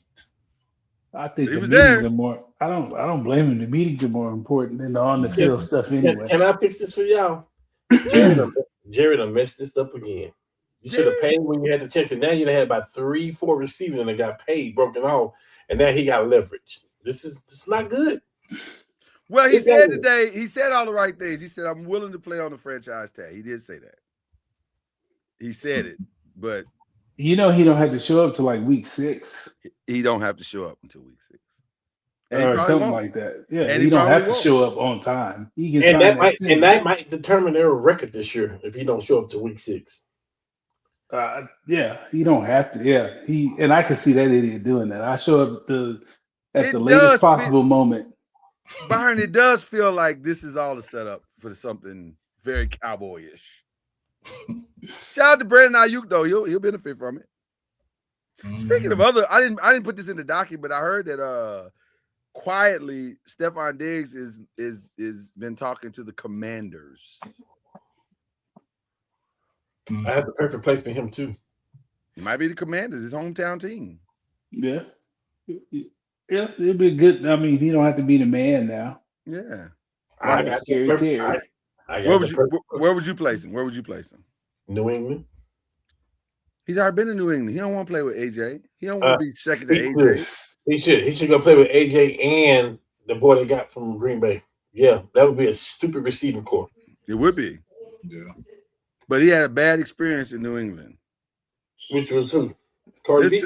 Listen, it was his fault. No, the girl that was cooking for him. Oh man. So maybe you don't want to go back to those memories. Hey, he can go to Hollywood. That wouldn't be bad. That wouldn't be bad at the Rams. Yeah, he can go to Hollywood. That would not be Yeah. bad. Yeah. Yeah. Finally, in the NFL news, the mini camps are almost over. And it's really only one question for a lot of these teams: will they pick finances or the future? Browns, are you picking finances?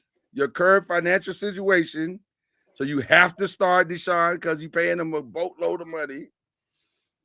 Because all indications coming out of the camp is that they're about even. And to me, if you're about even, then why are we starting Deshaun? 100%. Mm-hmm. Get that dude out the building. Save some money. You done already sent out Myles Garrett, so save some more money. And just, you're going to need that money to pay Jared Verse anyway. So, I don't know. Poor little Dylan Gabriel. You're not good. Yeah, but I got Debo him, though. You're not good. Y'all saw that, though? Took his number. Jared Verse showed up and just took his number. Didn't make him an offer. Didn't talk to him about it. He just said he went to the minister. And then what's crazy is, he had to talk to somebody and say, "Hey, is number 8 available?" And the team said, "Yeah, of course." Our number's available until week 1. Right. Hey, man, that's how it is. That man literally went out on the field and played with number 8 for like 3 games. Hey, man. And they was like, "Nah, Jared Verse." He's out there. Hey, man. You can do it in college, so That's wild, man. That's so wild. That's so wild. The World Cup's going on, y'all. It just started last week. America came out looking good, man. 4-1 against Paraguay. Oh, I ain't got that much to say about it. You don't even have to leave the screen. They don't play again till the 19th, which is Friday. I don't understand how the games work. Because the thing don't end until July 19th. Yeah, it's a pool play and then all kind of What kind of pool is this? Is it like deep water? What is this? And then all kind of seeding and everything. I don't know. I'm just trying to understand. I don't understand it. I don't care how it works. I don't know either. I like the little Paraguay game. That was pretty cool. But I don't know if that means they're good or not. They beat the brakes off of Paraguay. Speaking of beating the brakes, shout out to Carolina Hurricanes. They won the Stanley Cup. Best trophy. Who got the best trophy? Who got the best championship trophy? Is it hockey? That's a nice trophy. I ain't even seen it. So. I just like the tradition they have with it. That's what I'm saying. I like that with the names written on it and all that stuff. That's dope. Yeah, and everybody gets like a week with it, or 2 or 3 days. They get to take it home. Yeah. What's your favorite trophy, Cam? Championship trophy. I don't even remember baseball. What's baseball? Oh, that's the thing. With the flags, Yeah. all the pennants around. Oh, yeah, the pennants. Yeah, okay. Do they add flags as everybody wins? Or it's just that group of flags? Okay. What's your favorite, Cam? Right here, y'all. Let me see. That wasn't necessary. That feels very aggressive in nature. Is that your favorite? Is that your favorite? Probably so. Probably so. Okay. It's real iconic. Yeah. It's nice. It's nice. To me, the most plain Well, is you should know. I got one. You should know. I got one. We got one. That's the only one. The NFL's is plain to me. The Lombardi Trophy. For as much money as they make, they got a 1960 trophy still. Like, can we upgrade it a little bit? I mean, ain't nobody complaining because if you win, you're grateful you won, but it seems like it should look better than that. It's my least favorite. Not real big either. Oh, it's not big? Mm-hmm. So it's not big. So it's not heavy. It's not big. It's just wow. Were you talking about the Lombardi Trophy? How do you know about it? I got to hold it. I got a picture with it. Yeah, he was there. He was For there. what team? Don't do that. Don't do that. That wasn't necessary. You know what you want. That wasn't necessary. Yeah, you feel right to Hey, I knew where he was going. I laid it. I threw it up for him. Yeah. It was All right. Yeah. Well, like I said, I don't understand the World Cup. So Byron's out there catching balls, giving the ball back to Peyton. Actually, we did. He's like, literally. That's not even a joke. No, we had to scuff up the game balls at practice. Peter King, there's an article. He was talking about the staff when they brought the balls to practice that they were going to use. We had to scuff them. So we're literally throwing the balls out of practice. But y'all wasn't deflated though. Y'all had the air. No, they absolutely no. Yeah. No, we full air in those balls. Yeah. Pause. Yeah. At this point, I wish they won. I got 2 more championships out of them. The WNBA is kind of wilding right now. Well, not everybody, just a couple of people are wilding a little bit. Just a little bit. Just a little bit. Like Kennedy Carter, she's kind of wilding. What's she do? Well, she keeps talking about Becky ain't playing her enough, and then she had a little beef. Always been her problem. Yeah, and then she had a little beef with who they played the other night, Olivia Miles. She had a little beef with Olivia Miles. Although, let's be clear, Olivia Miles was cooking their ass. Let me just be very clear. Yeah. By the way, every time I watch Olivia Miles play, I get madder and madder at Dallas. I don't think she's the number one pick. If she's Dallas, couldn't have picked her. They could have, though. They couldn't have. They'd have to trade. But no, because they let Love win. Huh? They let Love yeah, win. but they would have to trade Enrique. I don't understand what the problem is. And I love Enrique. And I love Enrique. I hear Enrique. You.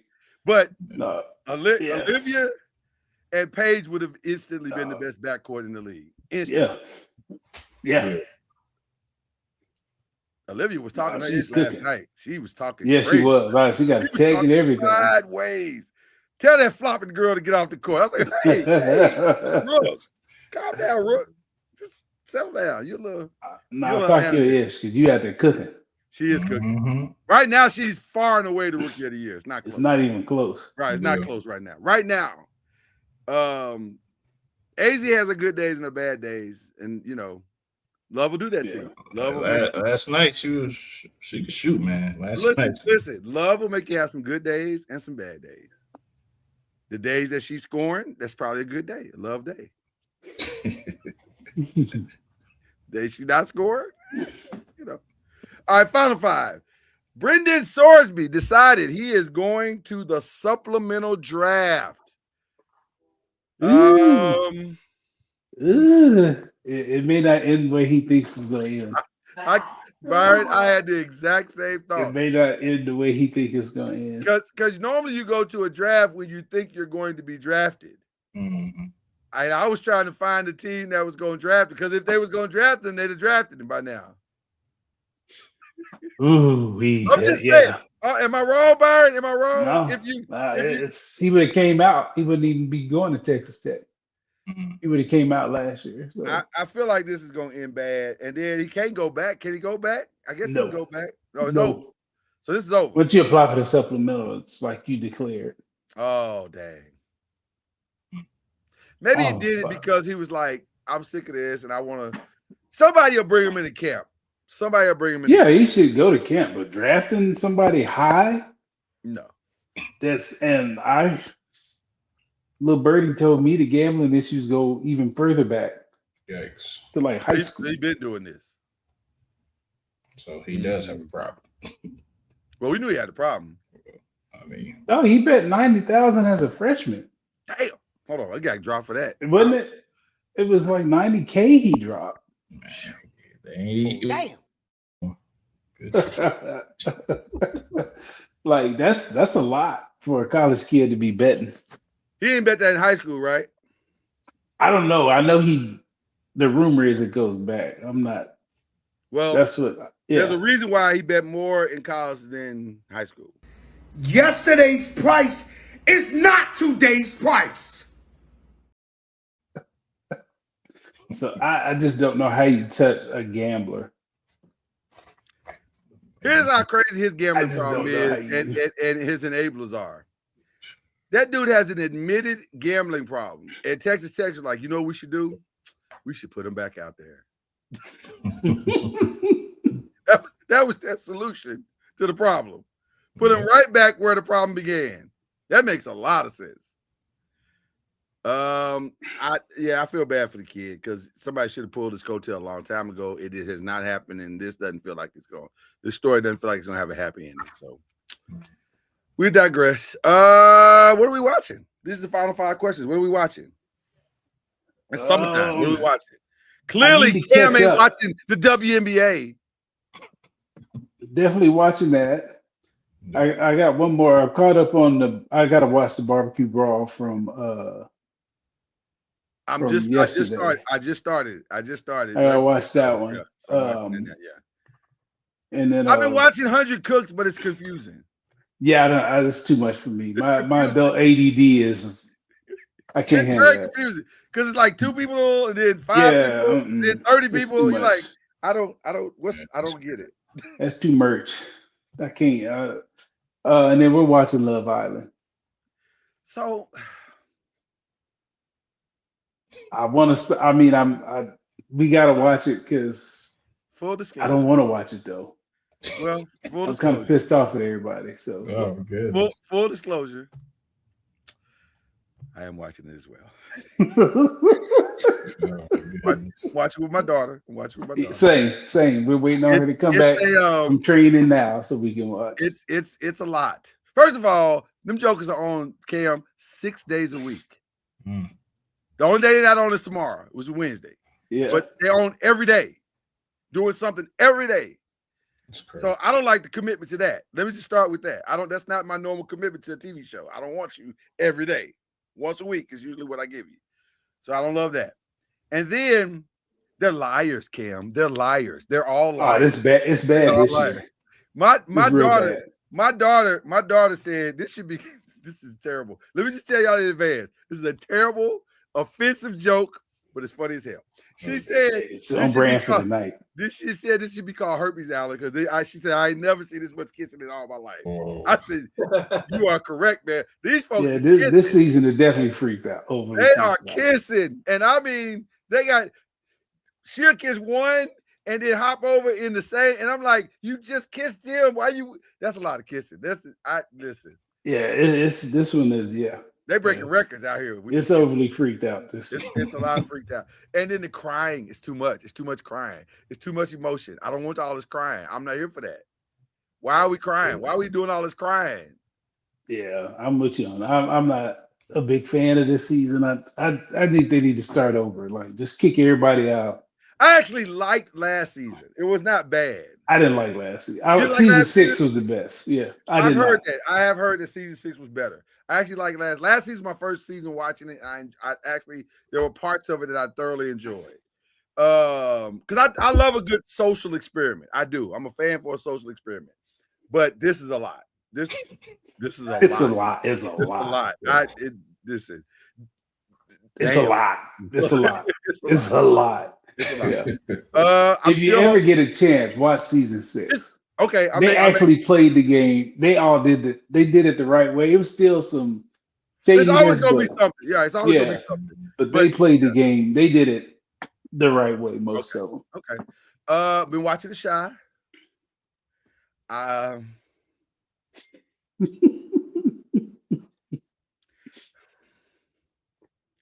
been watching The Shy. And I think we headed to something. I think it feels like might be, maybe. It seems very obvious where we're headed. It's just taking a long time getting there. Like, it's just like I don't know why it's taking so long. Like, we know where this is headed. I don't know why it's taking so long. Okay.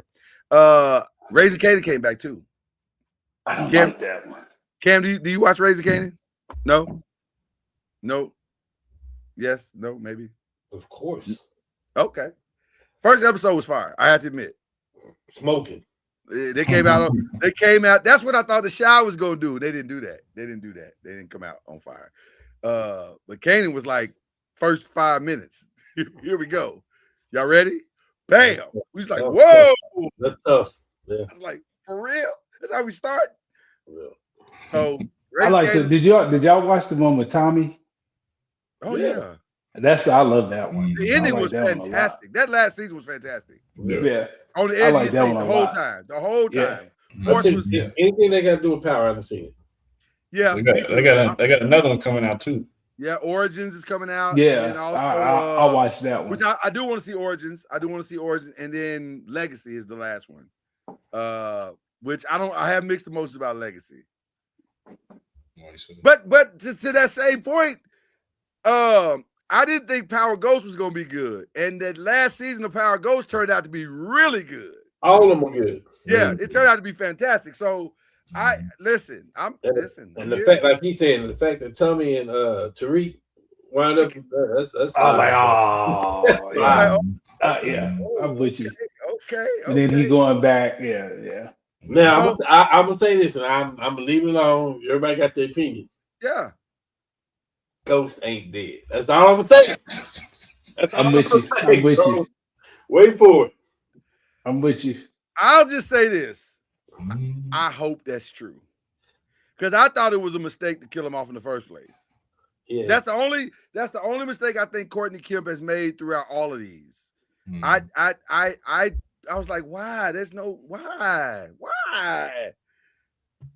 I didn't get it. But I hope you're right about that. I hope somehow he comes up and he's like, surprised, so there you go. I'm trying to think, is there anything else?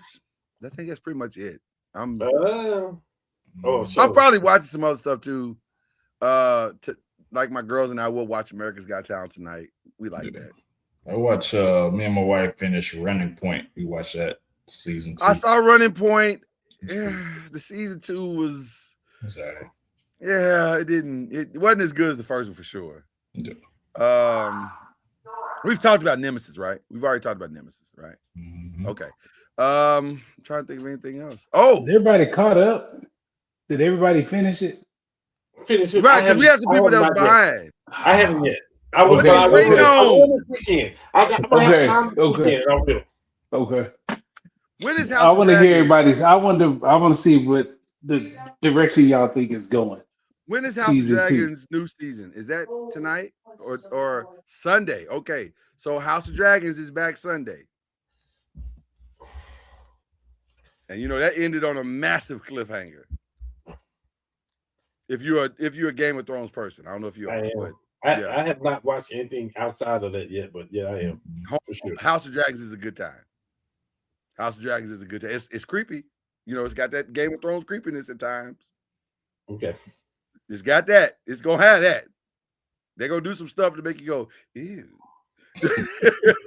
That's what they know for. But also, it's good. It's very good. He'd be any more freaked out than Love Island. Listen. Really? Oh my! Wow. No, it can't. It can. Wow. Okay. It'll have you. Have you ever seen Game of Thrones? No.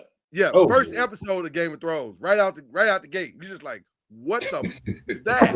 Like right out the gate. Yes. Okay. And then they proceeded to give you 5 seasons of that. Yes. It's like moments where you go, what? It's crazy. Yes. It's a little crazy. Yes. So House of Dragons is on brand. It's good. It's good, man. It's good though. It is good though. I've seen Game of Thrones 3 times in its totality. Now, to be fair, nothing is as crazy as Euphoria or The Boys. Nothing. There's nothing as crazy as those 2 shows. I believe that. Because Euphoria, whoa, all the way to the end. I was like, I'm you know what? I survived it. And by the way, we'll probably win a ton of Emmys this September. A ton of Emmys. But also, damn. Okay. Like you pay listen, Emmy, apparently you gotta pay a high price to get these Emmys today because they paid it. Whoa. Okay. Who we praying for, man? Who we praying for? Dear. You know what? That was inappropriate. Not wrong. Not so wrong. We not? So not we not? wrong. I say you was wrong. I say you was wrong. So we not? Yeah, we should pray for him. Damn it. We should pray for him. I didn't stop that because it wasn't De'Aaron Fox's fault. So I didn't stop it. They didn't lose the series. It wasn't all his fault. Right. It wasn't all his fault. But however, we need to pray for him. We need to pray for Floyd Mayweather. I put this much blame. I put more blame on Wimby than I do Fox. Let me just say that. Okay. Pray for Floyd Mayweather. He just got charged with passing bad checks. Oh Lord. Houseway. I think he just spent up a lot of that money. Houseway. Now that part I don't know. I don't know how you spend it. I don't know how you spend that much money because he had a lot of money. Wait. This is going too fast. Wait. I'm sorry. Let's back up. You can't just sneak that in about Floyd. What happened to him? Floyd? No, yeah. Tried to pass a bad check of purchasing $200,000 watch. And he had $200,000 in the bank when they went to go get the money. They was like, "Where the $200,000 at?" And they was like, "He ain't got it." And so they was like, "Come here, Floyd. We got to talk to you." Who writes Then they checks stalled him anymore? out for a while, and he still ain't come up with their $200K. Can I be So they honest said, with "I'm you? gonna go get the lawman." Who Can I writes be honest with checks? you? Can I be honest with you? The first indication was writing the check. That he had Who writes checks anymore? Bro? nobody write no check. That the fact that you pulled out a checkbook should have told them people immediately he ain't got this money. And if he write like he read, we never mind. He thought they said $2,000. Damn. And you know, low key, I'm God damn, that was racist. That was racist. I don't know how it was.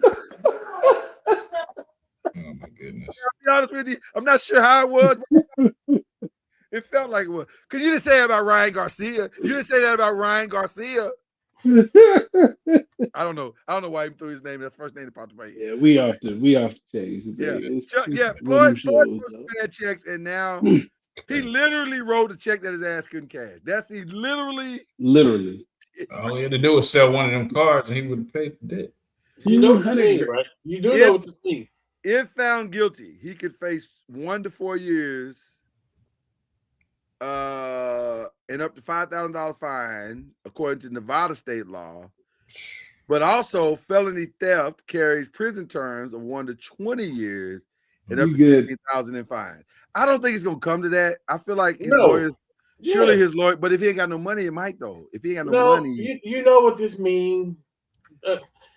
In 7 months on Netflix. Listen, Floyd against Mike Tyson. Floyd Berry boxed his whole. Well, he's fighting a kickboxer in August or something. Is he? He gonna lose that, ain't he? He's fighting somebody. He gonna lose that, ain't he? Mm-hmm. Well, I don't know about this. Well, listen, I don't think Floyd care about winning or losing. He got to make up for this check. He got to make up. He's only him and Rocky Marciano, that record that he got. He better care. Well, I don't know. Floyd tries to stay out of jail, right? He's fighting a different fight. He tries to stay out of jail. Okay. Anybody else we praying for? So pray for Floyd, man, because he got problems. De'Aaron Fox. Oh man, jeez. Somebody else got arrested this past weekend. Mystical. Well, that was inevitable though. Man. That was gonna be my unshout out, actually. Here I go. There you go. Watch yourself. That's crazy. Danger.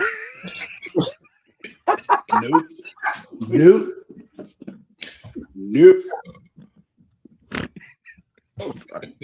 It was sitting right there. It was sitting right there. I had no choice. Wow. I don't. Wow. That's P can't save him this time. Yeah. Oh my goodness. I'm sorry. We gotta move.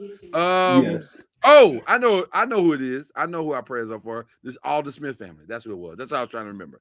Alden Smith. Not sure exactly what has taken place, but the stories that are coming out are very sad. He had just done some stuff to give out like pizzas and some stuff. He's done some stuff at a homeless shelter or something like that. And then from there to where the story ends is like there's a lot. I'm sure the rest will be out here soon, but it just seems like I don't know. I hope it's not what I think, but it could be, but I don't really care because I like Alden Smith. And so I'm praying for his family, man. That's a terrible, terrible situation. And also pray for Rashee Rice because, dude, stop it. Why can't the NFL act right in the offseason? Like, they be having some real problems. Not really. It's just because we because so many people. Yeah, I mean, it's thousands of people in the league, and we talking about like 2. Okay, that's fair. Yeah. But it's 2 every year though. Like it's every year you got 2. 2 out of 1,000. What's the percentage of that? That's pretty good. That's a pretty good percentage. Right. So I think a lot of it gets overblown. Okay. Yeah, it's the equivalent of Morant every year. So yeah, it's all good. They getting done with two people. What Marek can get done by himself. He's a shooter. I don't. He's. You know what? You know what? Hurry up, man! Come on! So it's James We're gonna get Harden. kicked off of here. We're gonna get kicked off of here. Hurry up! James Harden. Get to the end, dog. Get to the You end. two, please don't take us off. Okay, all right. I pray for James Harden too. You right, Chad. Oh, he did get arrested, didn't he? It's some shooters, man. Oh yeah. Dang it, man. He should have put it in his beard. Okay, Damn. I said it. He said it for me. I didn't even have to hit the drop. Okay, who we unshouting out? That dumb judge that granted that boy an extra year, who granted the injunction for that fool gambling. Like, if the NCAA can't enforce that rule, right? What are we talking about? What is it good for? Like, I mean, I got all kind of issues with the NCAA. But by the way, that bill is picking up some momentum. It actually they're going to get sued into oblivion. 1,000%. All them kids got to say that's antitrust because we had no say right in the money. And they will. It's not going to work. Yeah. Good try. The only way out is to collectively bargain with those kids. I agree. Anybody else we unshouting out? Shout out the 21-year-old girl that hit me last Tuesday and rear-ended my car. Shout out to her. Dang. Did she not have? Huh? Did she have insurance? Yeah. Oh, okay. You good? Yeah. But that's you got butted up and they ain't have insurance. Yeah. She totaled your car? Nah, she ain't total. She just rear-ended me. I did have to spend a couple hours in the ER, so it was good. Oh, that's good. Yeah, that'll do it. But I shot her. Damn. For sure. Okay. I got an unshot too. Yeah. Who you unshot now? I'm going to unshot myself. I'm going to apologize to the New York Knicks for firing Thibodeau last year after the Eastern Conference Finals. We might all need to unshout that out because you got it right, and I apologize. You definitely got it right. 1,000%. Like you saw definitely saw something I didn't see, and I was like, "It's the dumbest thing ever." The Knicks hadn't been that close in years. These guys made Game 7 of the Eastern Conference Finals, and y'all because we did rip them. We did rip them on this show. We did. It was the dumbest thing ever. We did rip them. We did. Guilty. My bad. Players mess up all the time. It happens. Yeah. It won't happen again. It definitely won't happen again because when you fire him, I'm gonna say, "Oh, well, there it is." Just like I can see if Mitch got fired tomorrow, I can be like, "Okay, who y'all next coach in?" Okay, I'm not fighting that. That's cool. I get it. Y'all may see something. I get it. Yeah, we got that one wrong. We don't often get it wrong on this show, but we missed that one. We do more right than wrong. And my wife agrees with you on Mitch, Cam. Huh? My wife agrees with you on Mitch. You gotta go. I'm gonna say this to the Mitch thing. You gotta at least have a real long conversation. And absolutely, changes need to be made. And he got some homework for this summer. I need a whole written out plan to make sure so you can convince me why this will never happen again. But look, he got one saving grace in the building. Everybody knows it. Yeah. But I would have to go to Pop and say, "Hey man, that's your man right there." Yeah. What's up with your man? Tanika said he needs to have a fire. He needs to bring on a vet assistant that can help him with the in-game stuff. Yeah, Rashad Lewis and people like that, man. They sucked in the game at the end of the game. So you bring. That's the equivalent of seeing your dude get jumped, and you're like, "Man, somebody should go in there and do something."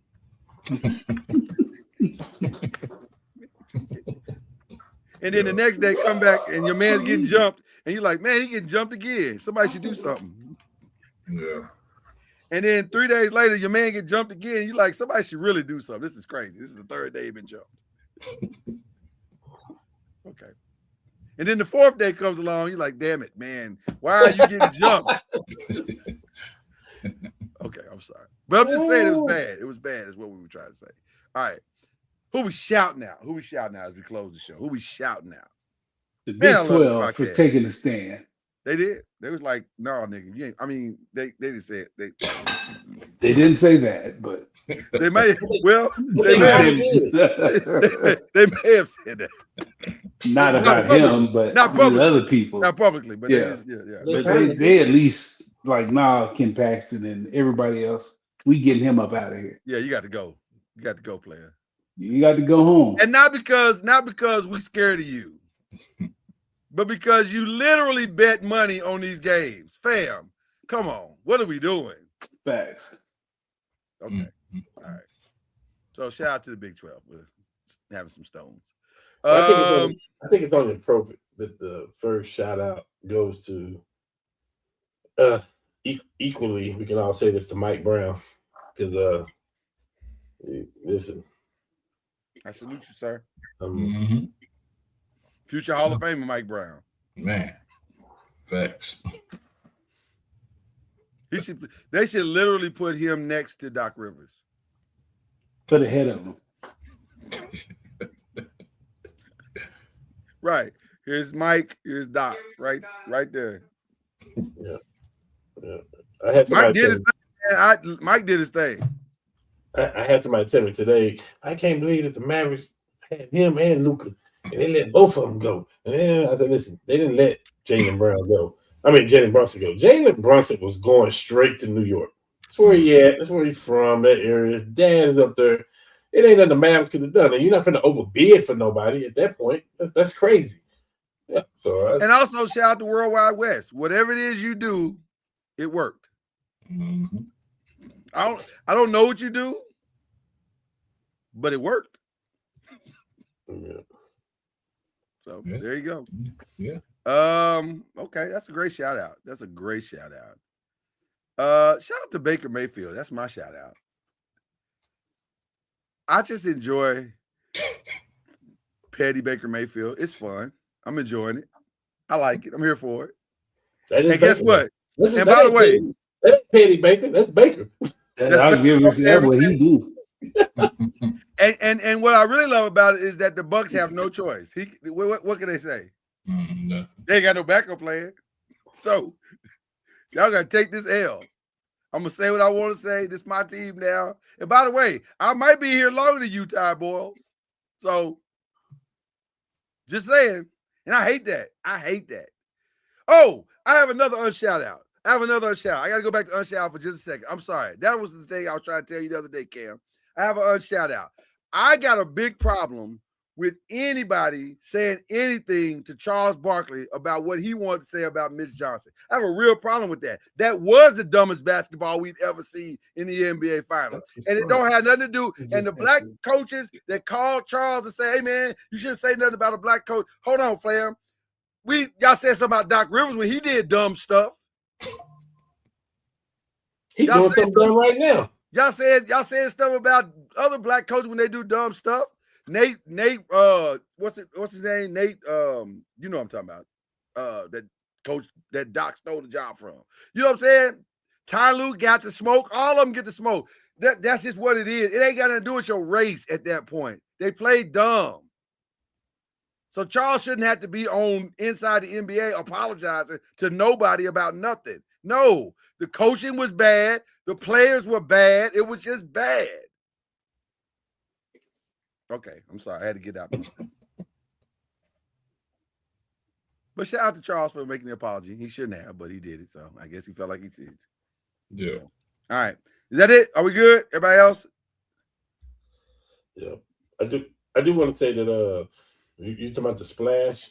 I think the splash is that Jaylen Brown, no matter what happens, he's gonna want out now. Yeah. And he got a buddy that drafted him, who, if they can get Jaylen Brown, I'm gonna say that they damn near got a championship roster over there with Jaylen Brown. If he ends up on the Jazz, that is I'm one of telling the you what I'm biggest telling you. moves. I'm telling you what I'm telling you. It's gangster. That may be one of the most gangster moves in the entire offseason. Him, Kessler, Jared Jackson Jr., marketing, that young guard, the boy, the rookie from last year, Listen. I'm And, telling and- you. and let me tell you how crazy that is. Because that's the most non-Jaylen Brown move ever. Yeah. I can't wait. Jaylen Brown in Utah. I need the Hard Knocks to be there the day he arrived. They got the picks. They got the players. They got everything they got to acquire Jalen. Dog, it would be. They can give up marketing right now, and they still got Kessler, Jared Jackson Jr., Jaylen Brown. Like they got Jaylen should walk into the press conference wearing a dashiki and a kufi and one of them 90s Africa ropes. Well, that's how he dressed. That's how he dressed in real life. So that's what I'm saying. Or Or just dress in your Tuesday wear, whatever your Tuesday. He gonna be out there with a black can of spray paint trying to spray the snow black. Matter of fact, he should walk into X Clan. y'all so hard on Jalen. I love Jalen. I'm a Jalen guy. Jalen proved to me this year that he can be a number one option on the team. That's why he's leaving. He's like, I don't have to sit behind this dude. Oops, I'm sorry. I'm out. Peace. Shout out to Jalen. All right, I'm with it. That's a great hot take. And on that note, if all minds and hearts are clear, we're gonna end the show and pray to God that between now and next Tuesday, nothing else happens in the NFL.